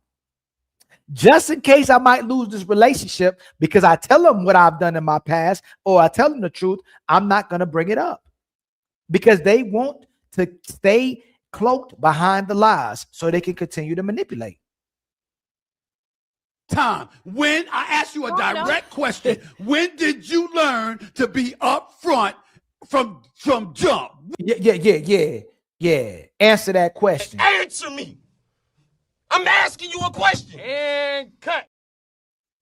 When? After Was the it a year relationship ago? with my Was it son's 5 years father, ago? I promised myself after the relationship with my son's father to always be honest about what I want, what I expect, and what I need in a relationship. No, My I'm son asking. is 19. I'm asking. 19. And look, I'm so glad I'm off these dating streets. This is toxic. This is disturbing. Here's Janae. Very frightening. It's a frightening when the men are telling the truth. It's frightening when men are having expectations and standards that y'all refuse to meet. Soon as you can't manipulate anymore, you're a mother in victim. You're a victim. Soon as they can't manipulate you, soon as they can't take advantage of you, soon as you stop playing dumb, you make these women victims. They have to finally love somebody else. They have to finally do for somebody else. They have to finally cook more than 3 times a week. They got to finally maintain a house without always having to outsource it. They got to stop complaining about being at home, having to take care of a home while you work is unpaid labor. Pay attention. What is so frightening about what they're talking about? What is so toxic about what they're talking about unless you're talking about the woman not being able to be truthful, not able to be honest, not being able to use any type of discernment, not able to be transparent, not able to bring something to the table that's going to benefit the man. That is her actual obligation. It makes you so afraid, just like a man who not ready to take care of a family, just like a man who ain't ready to take care of his kids, just like a man who not trying to take on the weight of his family on his shoulders. Women don't want that weight to become a woman. That's why it becomes boring, because they have to have a routine. They have to be stable. They have to have order. That's what they're afraid of. A man finally asking them to be a woman. That's all it is. That's all it is. When was that? 19 years ago? 19 years ago. When he was 3. It was 16 years ago. 16 years ago. Okay, let me calculate that in my head. Oh no, we can't hear you, Steven. No. I said, let me calculate that. Let me calculate that in my head. That's what I said. I want to see how long ago that was. In other words, we don't want to tell a woman's age or whatever, because no matter what age you are, you look better. I'm proud to be 40. Say what? I'm 40. Oh, so this was when you were in your mid-20s. Yes, that's when I told myself I have to be honest about what I want. You didn't know until your mid-20s to be upfront. She had to learn. Comfortable enough. I wasn't that confident enough to be upfront and say it. You know what I mean? Like, don't come at her like that. She You learn in relationships how to be better. Yeah, you learn in a relationship. Never-ending journey. I had to learn to show up as that person. Yeah, but when men sit up there and say we had to learn, we don't get no slack. You dealing with me? Hey, y'all. They want grace and understanding for being liars. They know what they supposed to do. They already running from it. They pushing back on it. They start learning when they get older, and it becomes more difficult to settle down with the type of man that they want. So they become understanding. I didn't know any better. I didn't know that. I'm learning. But they've been fighting about a woman cooking this whole episode, this whole show. What? She just said she liked cooking. A lot of women would say they like cooking. So why have y'all been pushing back and fighting so hard to not have to cook, to turn right back around and say, oh, we got to learn these things. Y'all already know what to do. You just don't want to do it, and you want to play dumb so you can do the bare minimum and get the most out of a man that you're dealing with. Tamia, can I ask you a question real quick? Because you've known this man for a long time. So that's the mantra. I know. I'm gonna let. Don't worry. I'm getting to Sumatra, but hold on, because she has insight, different kind of insight. Tamia, have there been women who have come along that have been great? Amazing.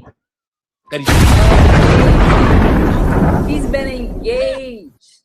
Beautiful, wonderful woman. And I ain't seen a wife yet, and it's been 42 years I've known you. Now let's go to Sumatra real quick. Let's go to Sumatra real quick. Who's the problem? Right. Thank you. There we go. We're getting that right. Remember, she's a good woman because she just exists. She's a good woman because she's beautiful. They're not giving you no details, no specifics. She's just a good woman because she's a woman. How's that a problem? Sumatra, How's that a let me ask you problem? this. You've known Stephen forever, and you've seen his ways, right? Yeah, of course. Do you believe that there have been times where Hey, y'all remember, a man who's having the expectation of a woman cooking is toxic. Just remember that. he was in the wrong with the way he has laid out what he expects from a woman, even though they're giving him everything. Delivery. Even though they're giving him everything. They're giving him everything. See that part, that line right there. Yeah, he's been wrong. He has been wrong in some of the ways that he's approached some of the women that he's talked to. Now, let me say this. When I've been wrong, Stephen has called me. I have messed up.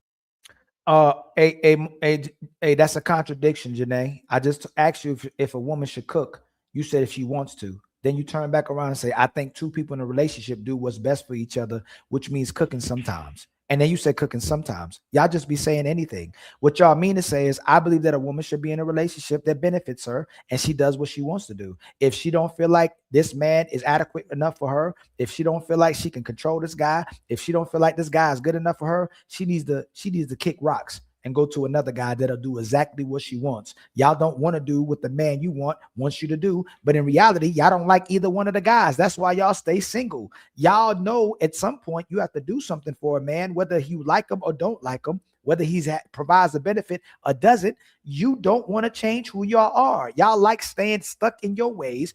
It's comfortable not having to do a damn thing for nobody and just being selfish. That's the truth. Y'all, that's why y'all don't have men. Y'all can get men left and right. It's that you are lazy. Not you. It's never the woman in my chat, and it's never the woman on the panel. Y'all are so thoughtful. Y'all are so graceful. Y'all are so understanding. Y'all are so catering. Y'all do everything for a man just because you say the word everything. And you love a man just because you say the word love. And Stephen has called me and been like, I don't know what you're doing. I don't know what you're doing, bro. I don't. This is right. And we tell, like you, I tell him about, when I feel like he could have done something differently. She does. But the fact of the matter is that, like I just said, when Stephen was talking to Ashley, we have the right to grow along the way. When it comes, each relationship is different. Each person is different. You can't approach each person the same. But as long as you're being honest right from the beginning, like Ashley said, with what your expectations are. Hey, that's not me. Tell G. Much love to Tell G with the $5 super chat. That's them. That's not me. Ali, you got to be the first person to have a panel set layout like the Brady Bunch or Hollywood Squares. That's how they got the show. That's not me. Tell G. Hey, thank you for $5. We gonna keep marching.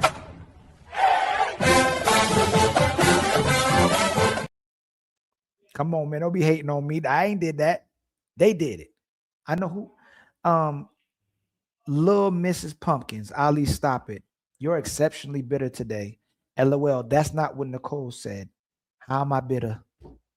What am I bitter about? Just like my sister SH Left say, I hate women. Y'all have to create narratives that you make men answer to and have to prove they're not that way. It don't work in 2026 for certain men anymore. I'm not bitter. I'm observing making observations of y'all behaviors, and you don't like that men understand women. And my brother, I think it was Telgi who said it. Was it Telgi or Zero Fallout? You either gonna love a woman or understand women. You can't do both. So we gonna try to love you because we understand you as well too, but you don't like whether we love you or understand you. So again, it's not that I'm bitter. It's the fact that y'all don't like when a man actually understands women, and then you don't like when I understand you. You don't like when a man understands you, and you don't like when a man doesn't understand you. Regardless of what we do for y'all, no matter how we show up, most of you are bitter. Most of you are ungrateful. Most of you don't like men, but you tell men that they don't like y'all, but they will take your pros and cons in relationships. Even if you are disrespectful, even if you got a loud mouth, even if you got an attitude, most men will still show up to love you. Y'all are going left at the moment you feel like you have no control of this man anymore. You lose power and you lose the reason to stay in the relationship.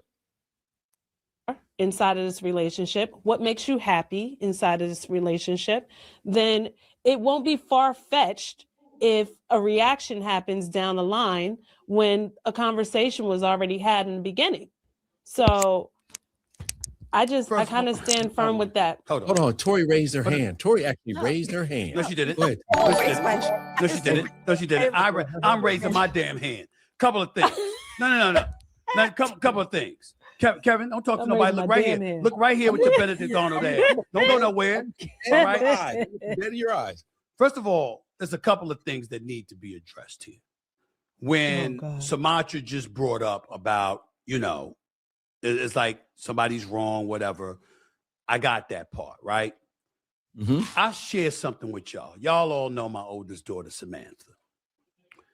And Samantha is out here in Cali with me. And y'all, I'm going to finish this video. Either I'm going to review the rest of this video or I'll go live about it. I love this video. Like this video, the reason why it's so raw and uncut is because these women aren't used to having these conversations and they can't lie the way most of the women lie when they become professional storytellers because they encounter the pushback so much they try to weasel around it. These women are fresh to these conversations, so they're gonna say the first thing that's on their mind. They haven't coached themselves on how to get out the corner. But we're going over to my brother Fatty live. He is live. Okay, we 112 people in the building. Please like and subscribe before you leave. Please hit the hype button. We about to go to another phenomenal debate, a super panel debate. Okay, Fatty, Ali, and the Untouchables with Tommy Sotomayor. We're going to be reviewing, we're going to be debating coon, okay? Since people act like they don't know what coon mean, okay? Shout out to all the donations. Shout out to all the support. Shout out to the people who continue to rock out with us and bear with us. We're trying to get to 100K, 200K before the end of the year. We're going to do our best to get there, all right? I love y'all. We about to go to team. You're going to see the Lion, and then we're going to be with Team Fatty, okay? Much love to y'all. My brother, Be Calm, with the $10 Cash App helps us reach our super chat goals for the show. Man, y'all don't get it. Y'all are just big old security guards and wallets. Not I said the cat. If Chris Brown gets 1K for picks, you're going to buy your chick Chick-fil-A. You're going to buy your chick a Chick-fil-A sandwich. And he can't even keep his woman either, brother. They like access to him, but they don't like what it takes to stay with him as well, too. Shout out to you, my brother, with a $10 super chat. Thank you for the $10, fam. I see you. All right, y'all. We going to y'all ready? Get ready for the debate. All right. I love y'all. We'll see you on the next one.